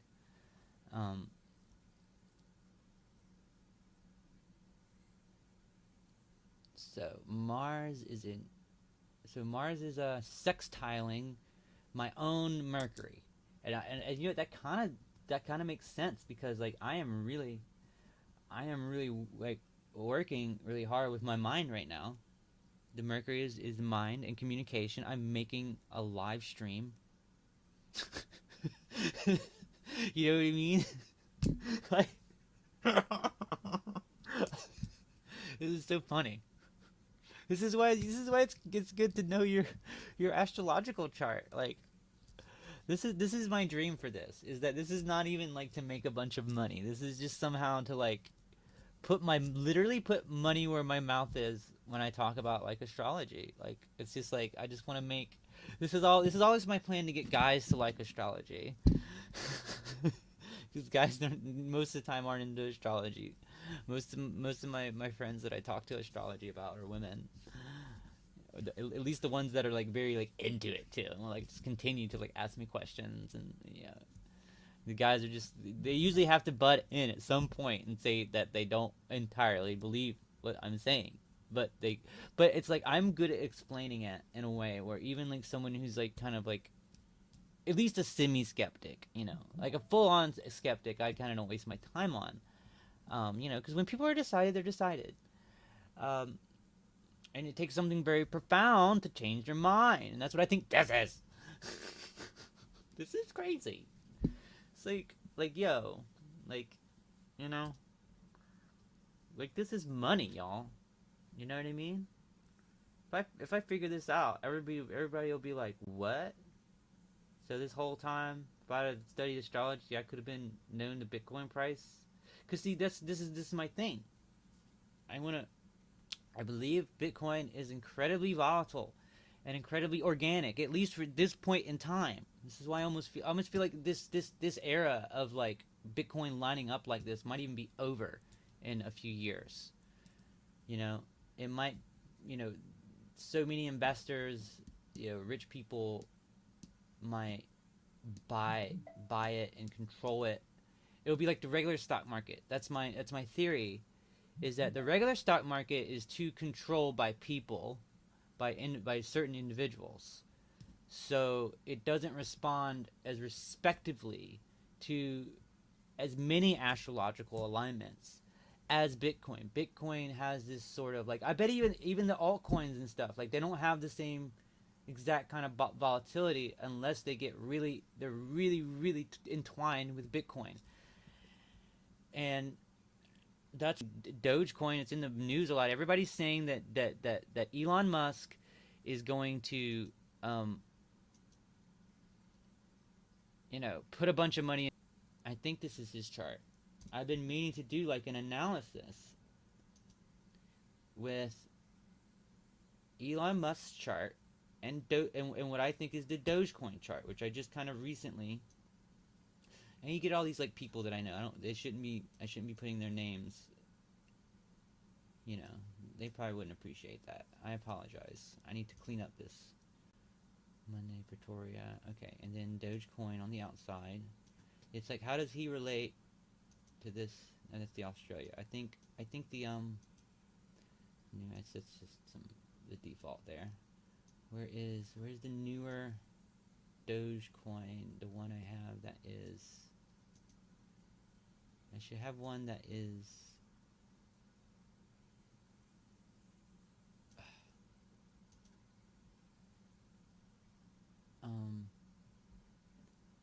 It deleted it last time the program crashed. Probably does that all the time.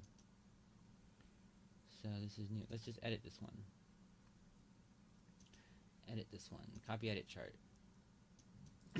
Someone told me that the developer was in Sydney, Australia, but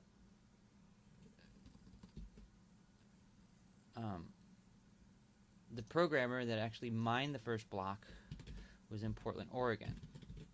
So that's its actual birthplace. And we know the time because it has a Genesis block. That's the great thing about these cryptocurrencies, right? All right, now we have. All right, let's just talk. Let's do this thing about Elon Musk. And I kind of just recently kind of dialed down what I thought. It's like I looked at a couple different. So what do I have different things for him?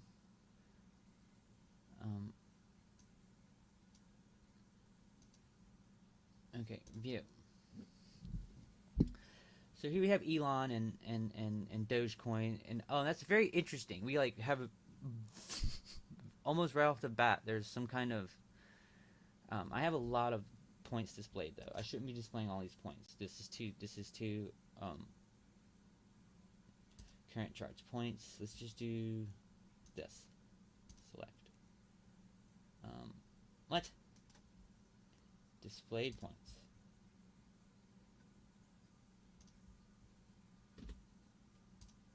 There we go. Okay, and what else? Current charts and displayed points. So what do we have in here? The vertex. Okay, yeah, this is.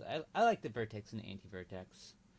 They're sort of like, to me, the anti-vertex and the vertex are some kind of weird combination sounding thing about. It's like they're a little bit. They have like this aspect of the rising and the aspect of the nodes like in them at the same time. It's like they're the rising, and then like it's like they're the rising and the IC somehow. I don't know what they actually are. Like, how do they calculate? They're the celestial sphere behind us. Let's not talk about that. I think I have some aspect highlighting and filtering going on. Yeah. See, okay, so well, let's look at that then. What's the most? Okay. So these are the aspects that of Dogecoin and Elon Musk that seem to be the strongest. And here we have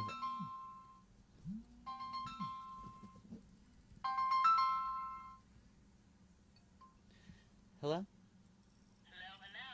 Hey. I'm like half an hour from maybe 20 minutes from your spot.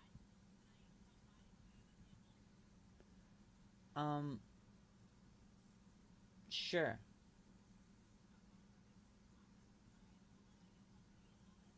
All right, cool.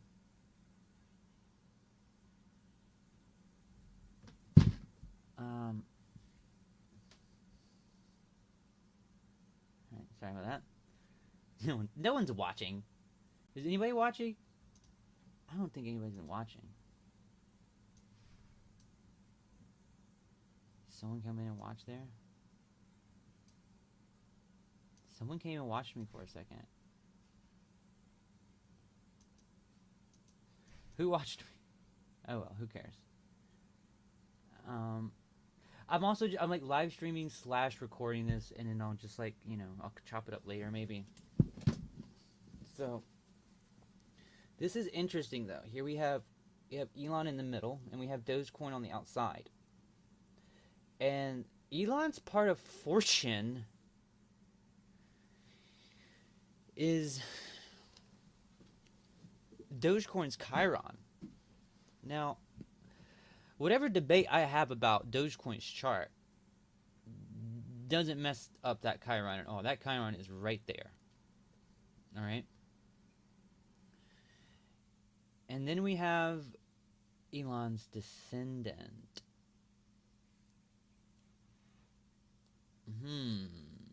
So we have Elon's descendant. Elon's partner? Is it like Grimes? It's like Grimes? I don't know. Let's see. Ooh. It's like,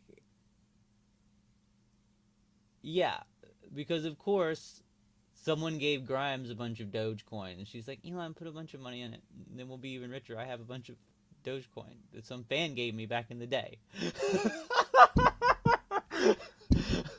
No, okay, all right. And there's another trine. That's an applying one. That was applying, or sort of. I don't know. Yeah. And this one was separating. And this one's his son. It's like he is kind of like the face of it. But what is this making an aspect to the North Node? Okay. That makes sense. Wow. I have to take a picture of this.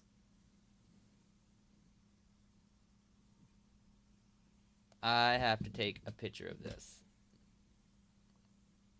This is great. Full screen.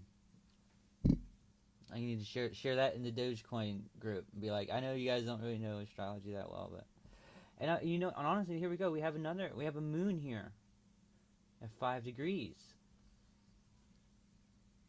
What else is at 5 degrees? It's just not drawing a line at.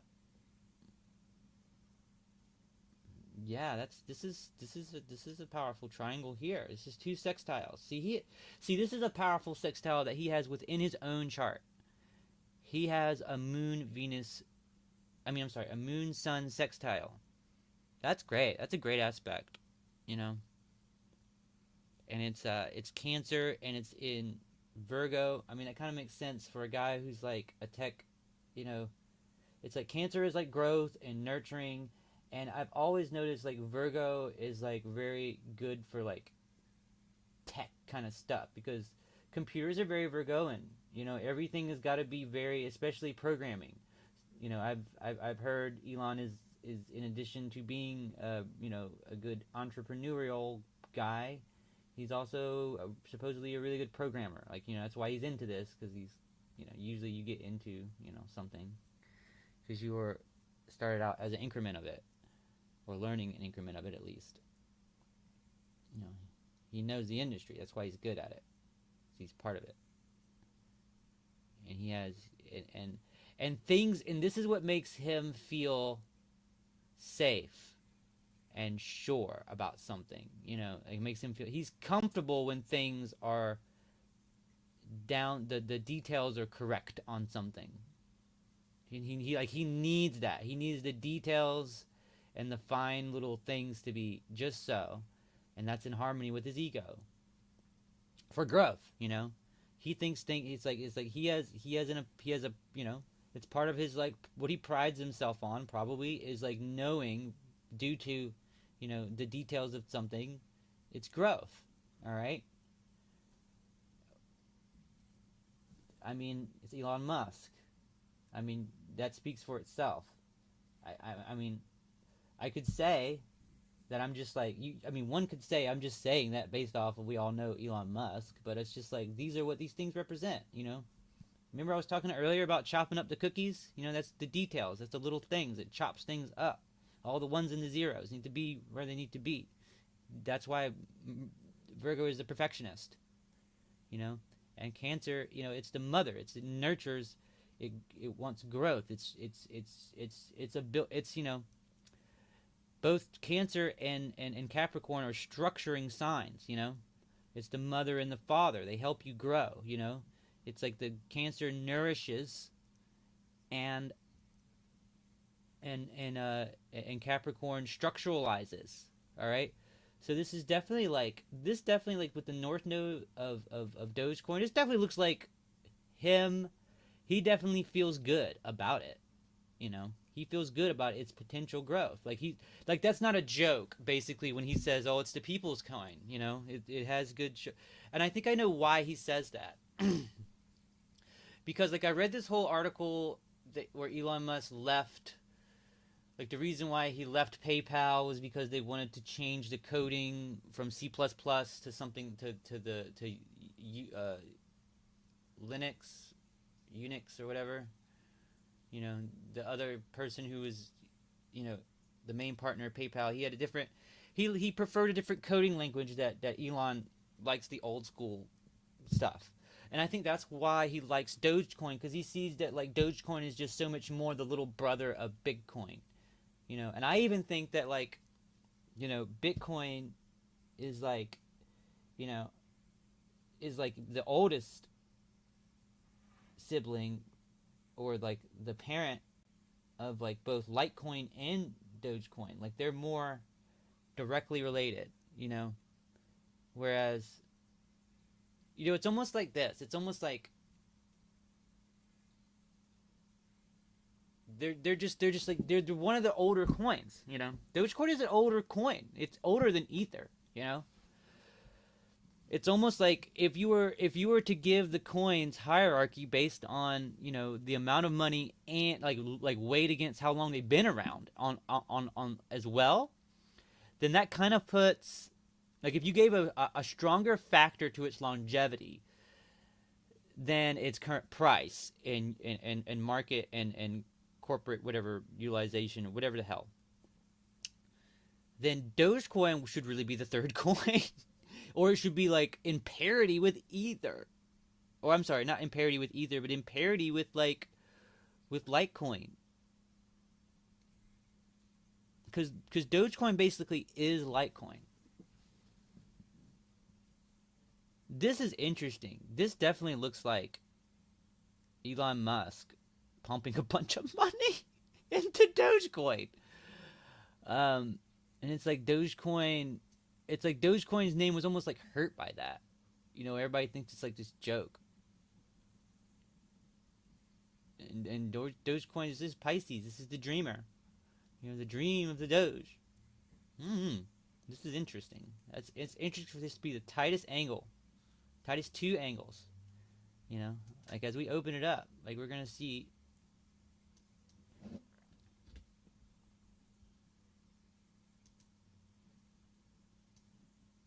Yeah. Whoa! Look at that one. Look at that. Oh, it's beautiful. I mean, like if his rising time is a little off, like it needs to be a little up, that's crazy. Like,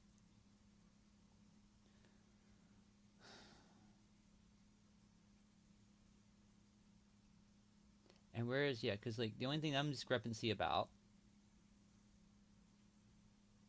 is the rising of Dogecoin. The rising might be a little different. The moon might also be a little different. If I have the location could be wildly off. It could be like Sydney, Australia. It could be Portland, Oregon. And that could definitely shift. That could shift many hours in the day because we know the exact time, but time in what location? On one side of the world or the other. You know. Well, I think they're kind of close. They're kind of on the same side of the world, almost. I think they're in the same hemisphere. The same, left or right. You know, if you, whatever. You know what I mean. The reason why I like Dogecoin's ascendant here is because I like Dogecoin's ascendant with Litecoin's ascendant, and that was the Portland, Oregon time. So that made a lot of sense.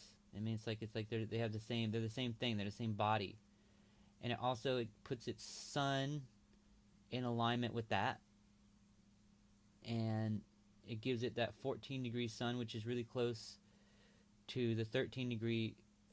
You know. Oh yeah. See, and he has 13 degrees. Yeah. So look at that. Elon Musk's Mercury is opposite the Bitcoin sun. So maybe like Elon Musk has like this idea that like Bitcoin, like he wants to like trick everybody to take their money out of Bitcoin and put it in Dogecoin, so that'll become the people's coin. You know what I mean?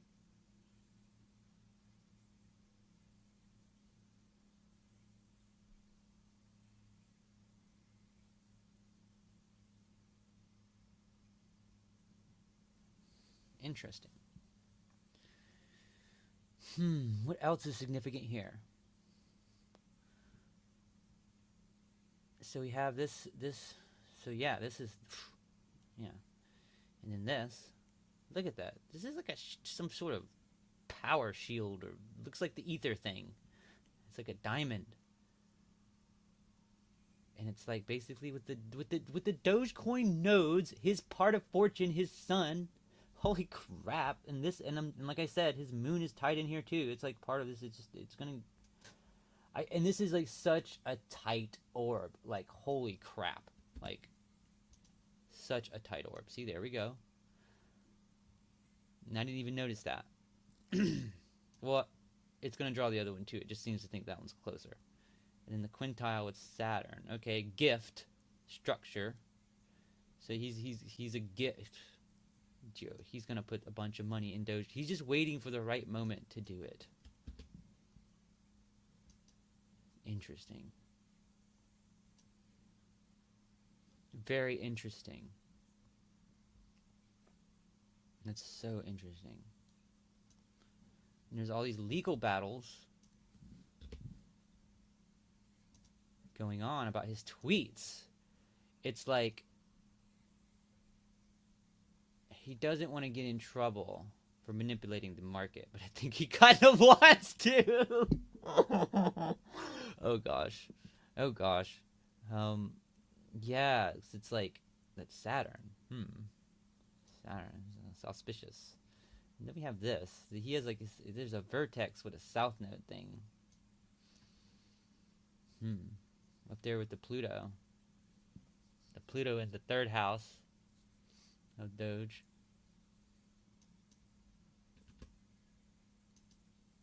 What else comes into play? Nothing happened there.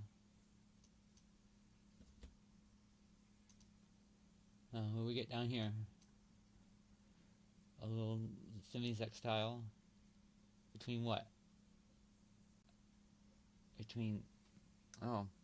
Look at that. Venus in the midheaven of Doge.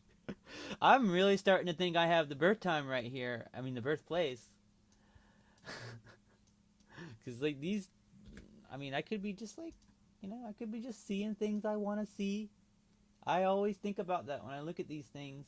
Okay, here's two things that okay. Part of Fortune and Uranus, the planet that rules cryptocurrency. Yeah. There's an inconjunction there. It's like two things that won't kind of really work at the same time. Yeah, because it's like he can't make his money off of this, you know?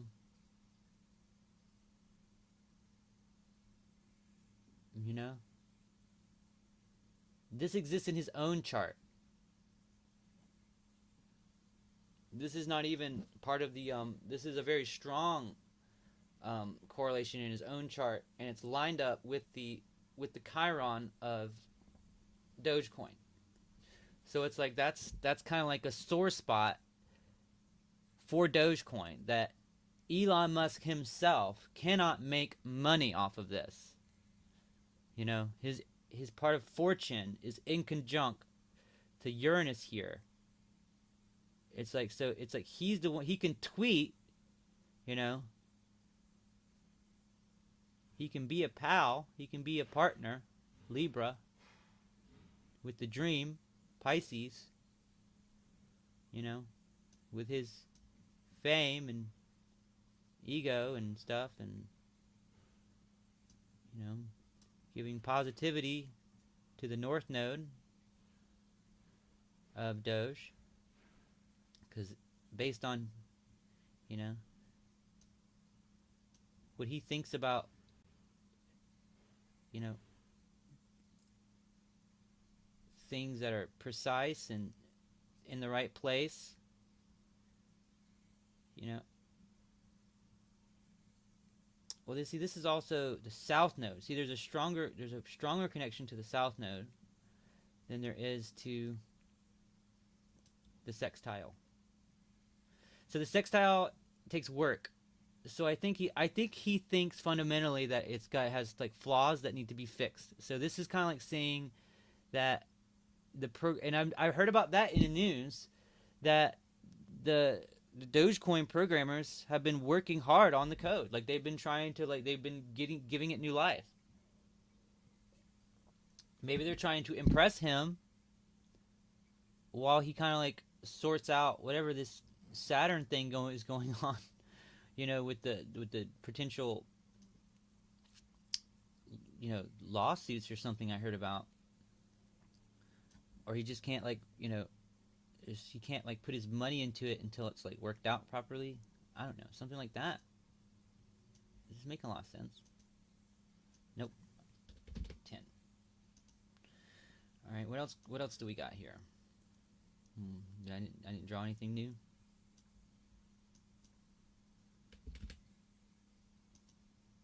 Okay. And now we have Chiron.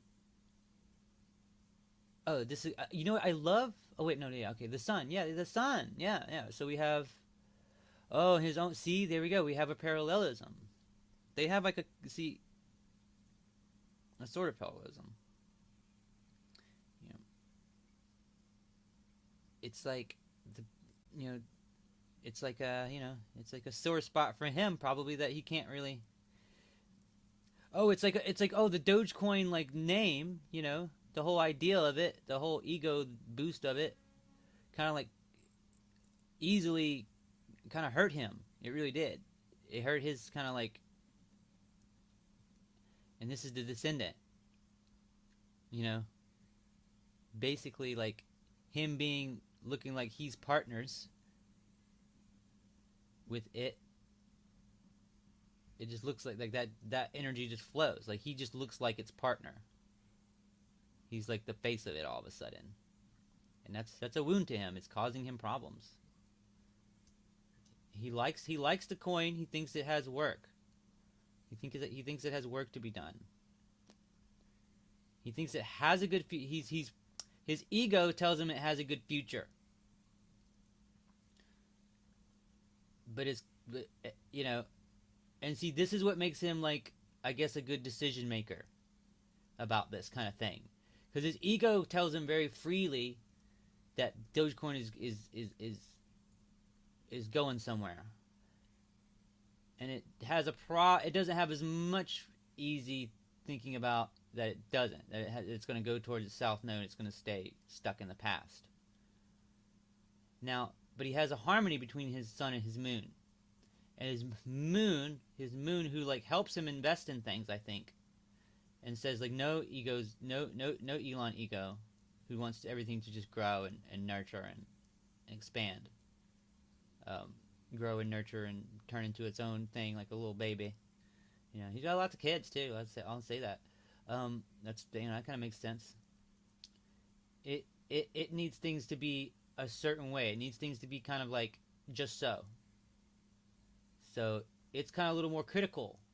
It still has a positive. It thinks it can grow, but it's like a little more critical. Like a sextile is like a good angle that requires a little work. Whereas trines flow freely. Like his moon's kind of just like, I don't know, if like they don't fix it, they don't like make it better. But if they work on it, it's got, you're right here. Your ego is right. Interesting. Let's add more to this. All right. So many angles. It's like I haven't even broke 13%. Okay. And it was all good angles almost. Jesus. All right, so we got 13 and 14. Okay, the rising. Okay. The right. What is going on? I mean, I can already see there's resistance there. It's like he doesn't look good matched up as the paired with it. That's a conflict. It's a conflict of interest. I see that already. I don't know if it brought in who is who there. It's just gonna keep adding conflicts of interest right there. Like, wait a minute. Did it add some? Sometimes I'm like, did it add something? I didn't see it.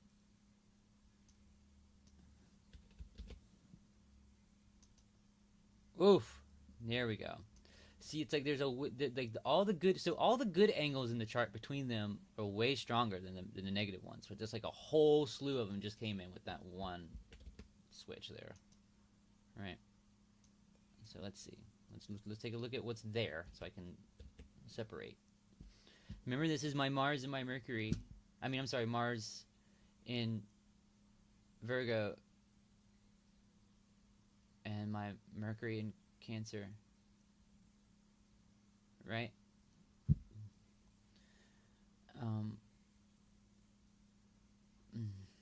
So apply. Jesus. Alright, so we got this giant square. I see that the most. That's his. It's part of fortune and his. Yeah. It's like, I don't. You know what? I'm starting to see that, like, Elon Musk is not going to put a bunch of money in Dogecoin like everybody thinks. That's what I think. Because it's like I'm starting to see that there's conflicts. Like he wants to help it out, but he's not going to like pump it up or something. He might be like buying little bits of it. He might be like buying tiny bits of it, trying to keep it um, up, maybe secretly, maybe through someone else. I don't know. I mean, I didn't really bring in. Is there some 12th out? Where's so? Yeah, there's definitely. I mean, in the 12th house. It's funny I said that, and I was like, "What's going on in the 12th house of Dogecoin?" I looked at it, and I was like, "Oh, there's a male symbol in there," and it's at 29 degrees of Virgo. Oh, okay, yeah. So Mars is about to cross Dogecoin's. I should start doing these charts with Dogecoin.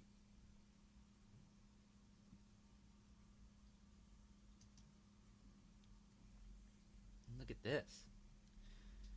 This is two things going back to back. Yeah, I was making these videos the other day about I was like, oh, Dogecoin. It's like the Mars is going to conjunct its Mars. That's going to be significant. And if I have the rising right, the Mars is in its 12th house, so that's kind of like a secret. That's where it's always been like a pump and dump kind of like coin. That's what I've heard people say about it. I mean, look at the part of fortune is in, all right, so we got the 11th house. That's the Dogecoin community. It's where its part of fortune is, 11th house is a community. That's a community sign. This makes sense. I'm really strongly behind this. Is now this is the chart for Dogecoin. When things just start making sense, it has growth and expansion in structure and like actually making a name for itself.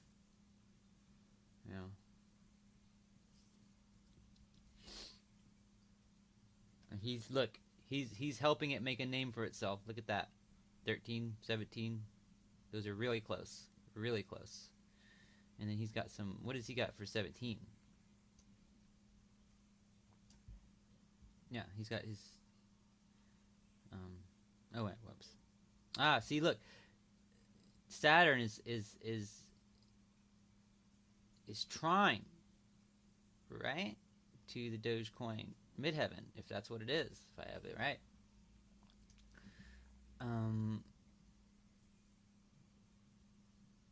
Yeah. 16, look, he's got 17, his north node. His north node, like, which is to be, someone who knows what to frickin' invest in, I guess. Who gets behind things you should invest in. The things he's action orientated with. The midheaven of Dogecoin. What else does he have? 17. I mean, it's also his south node too. So it's not all roses there.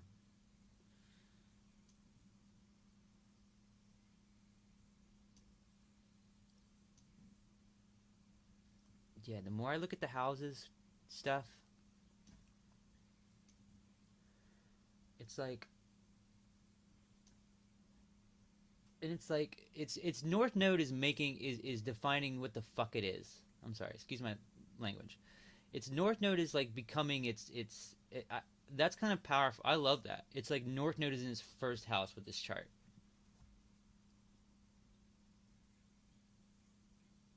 I used to have the what was it? Where did I used to have the north the rising? Oh, it doesn't matter. I'm really into this one. Let's see. Its value comes from structure and communication. Its ego is in, a small community in communication. It's a cryptocurrency. It's a trade. This is a trading. This is a great. Dogecoin has a great electional chart. Is what I'm trying to say, people. Like, I mean, it has challenges to its second house, but those challenges are to be overcome. And when you overcome challenges, you are great, you know? And it's like, it has, you know, look at this, you know, it has fucking, oh, why do I keep cursing? I have, you know, Elon Musk note here helping it out. One of Elon Musk's purposes in life is to challenge the structure. Look at this. That's a square, all right? He's challenging to the structure. He's kind of like calling it out to become something. He sees potential in it. All right? He thinks kind of like opposingly against Bitcoin. All right? And he has an in conjunction the way he thinks about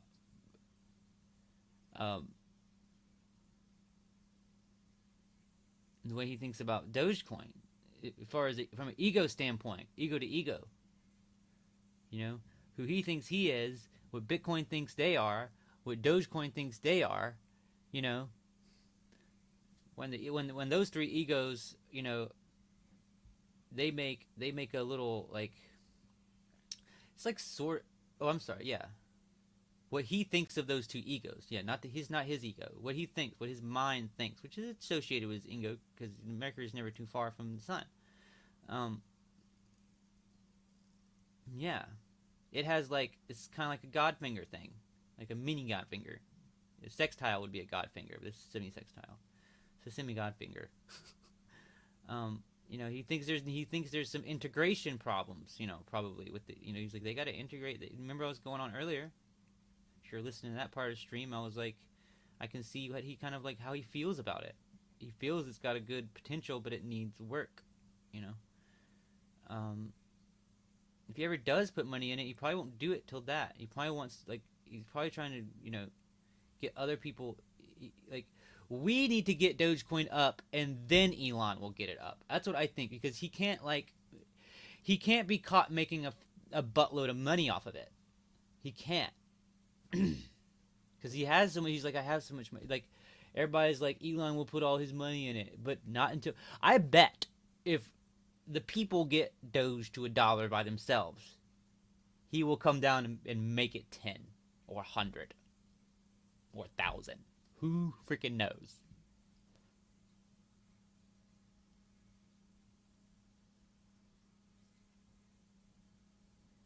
Like, oh my god, I can't believe I haven't even gone to 20% into analyzing this chart. I didn't really see anything new.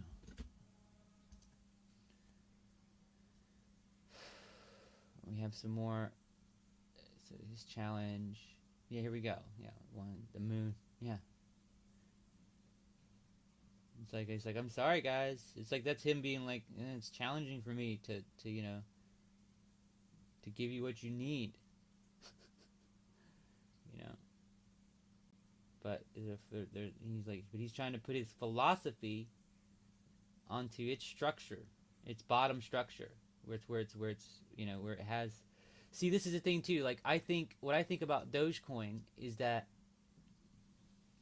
Dogecoin has a really good structure. I think a really good bottom structure. The fact that it's so closely related to Litecoin, and Litecoin is so closely related to Bitcoin. And I know that, like, Elon has, like, he's got a soft spot for old school tech. I think, you know, it's like, I feel you on that, Elon. I'm always like, why do you think I use this program? I kind of like its old school look. It's like, I'm just like, why do we have to make things so fancy and complicated all the time? Like, sometimes I just need to do, you know, I get very, very Capricorn, Virgo about the things I use. I'm just like, I like the old thing that where I knew where every little thing was in it.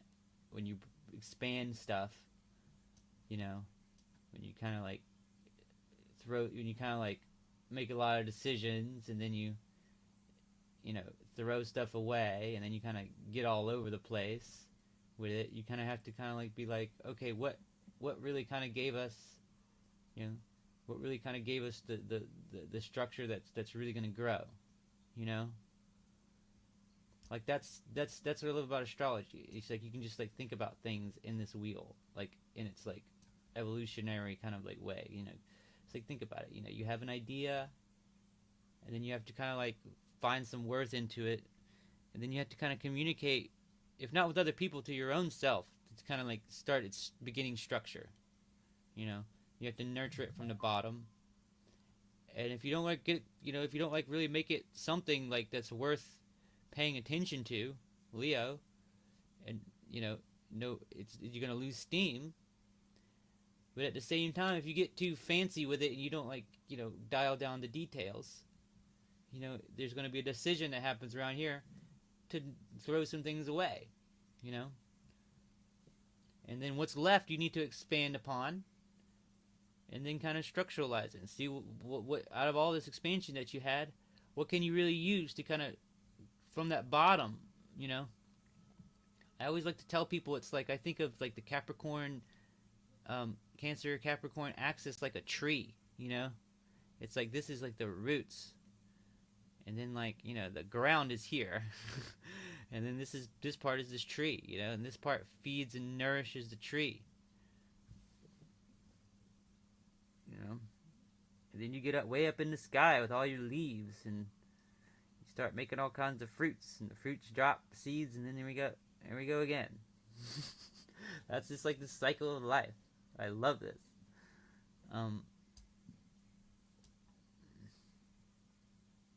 Goodness, I have to go soon. I have this day job that I have to do. It takes like 2 hours, but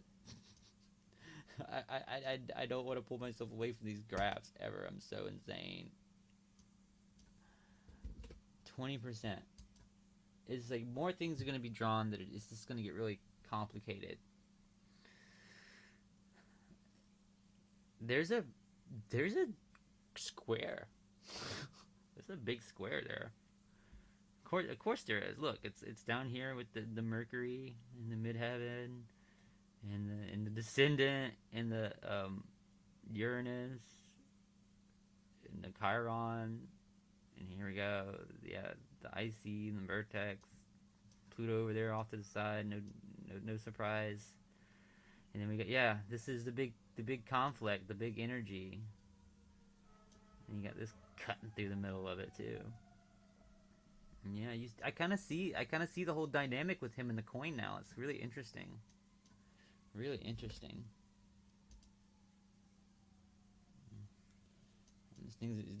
Like, this is why I have to start with the numbers low, you know, or I have to turn a lot of the things off, because it's like it'll just get so confusing.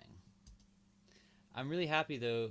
This really made me confident.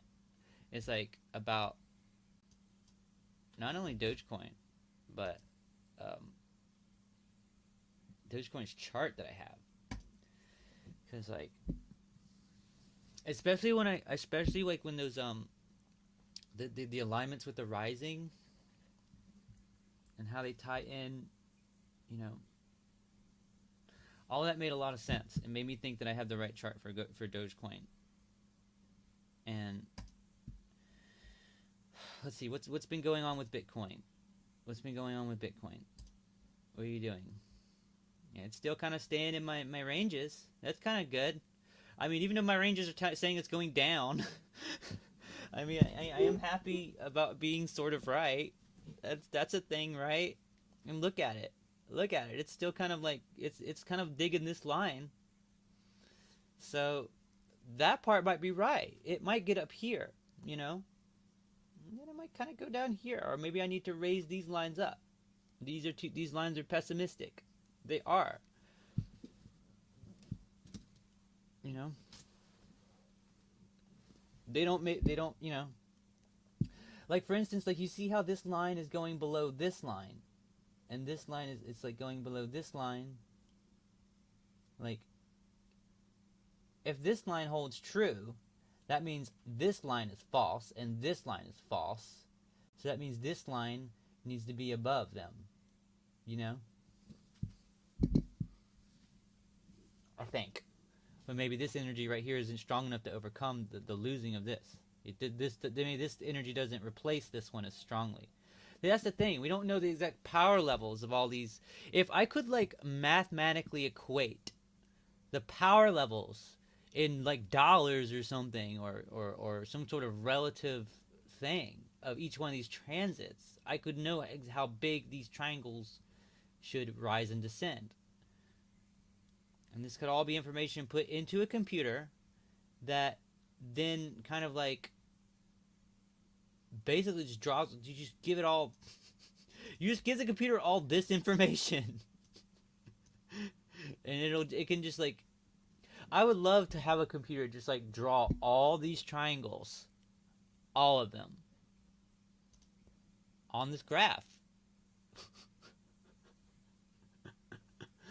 And then it would save me a lot of time, and I could just go ahead and start like adjusting them and trying to fine tune the powers of each one, and it'll kind of tell us what's going. It will not only tell us. It's like I almost feel like the Bitcoin is going to tell us what's going on in the world through the astrology. It's kind of like because the Bitcoin is the astrology is the Bitcoin, and the astrology is all of us. So it's almost like sometimes I feel like the Bitcoin represents us. It's so insane. Like I was going over in this other video how like there was this aspect where like there was a transit to Chiron. But it wasn't Bitcoin's Chiron. It was just, I think it was the moon, right? It was like the moon making a transit to Chiron. And it was like, there was a moment where I think maybe it was Mercury, because there was like, it's in the other video, but it like correlated on the price, but it was a transit to transit. So it's like in the sky. It's not in correlation to Bitcoin's chart. I mean, it probably is. It's in correlation to everyone's chart in some kind of way. It's a transit. You know, it's just a transit to transit. Just like the Jupiter conjunction, the Jupiter-Saturn conjunction, which is the thing that got me really looking at this. That's a transit to transit, but it affect everybody. Like, I had people tell me, like, you know, certain strong, profound things, decisions, you know, events happen in their life around that point. That was a big thing, you know. It could have been before, it could have been after. It doesn't have to be on the day. There could be something that happens in your life that begins on that day, that's triggered by that event, that you don't even realize. That affects your life that you don't even realize. It's like, you know, something else happened in someone else's life. You know. For me, it was something that popped into my mind. It didn't happen that day. It happened weeks later. But, you know, the Grand Conjunction is opposite my Mercury, so it opposed my mind. It took a minute for my mind to realize what happened, but that to me still makes sense. That it struck a very profound idea in my head about structure and growth and news expansion. It really did. Around this coin. Look at it. I feel like the sick joy when it goes down to one of my lines. You know? Because it goes down. Because if it goes up here, if it goes here, I'll be right about both of these lines crossing. If it goes down here and then bounces here, I'll be right about. It's like if it goes here, like I'll be triple right. You know? Because that means like this line was right, this line was right, and this line was right. So anywhere in here, like that looks like a little spot that it's going to hit. Like if it hits there, I am really getting this down. Even with my like range guessing aspects of it. Because I was just like, maybe I should ignore this peak with this transit. You know, maybe there's another line. Like maybe there's if I looked here, you know, maybe this one right here goes, you know, here to here, you know. So it's representative of that little piece there. Look at that. There you go, pick up that, you know. So there. They'll go to that point. Wouldn't it be gnarly? Gnarly, do I say that? Wouldn't it be cool if it went here and there? You know what I mean? Not really. That wouldn't make a whole lot of sense. It would mean like, and then it also goes here, which would be the middle point. I don't know. I'm trying to find the exact hit of this transit is where those three prongs are kind of like all along that line.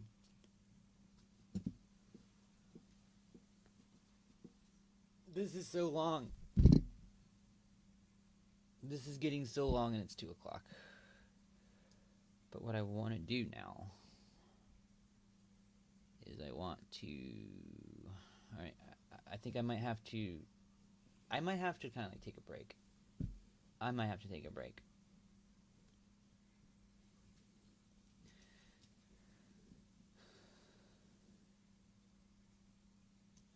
I wonder what people come in here.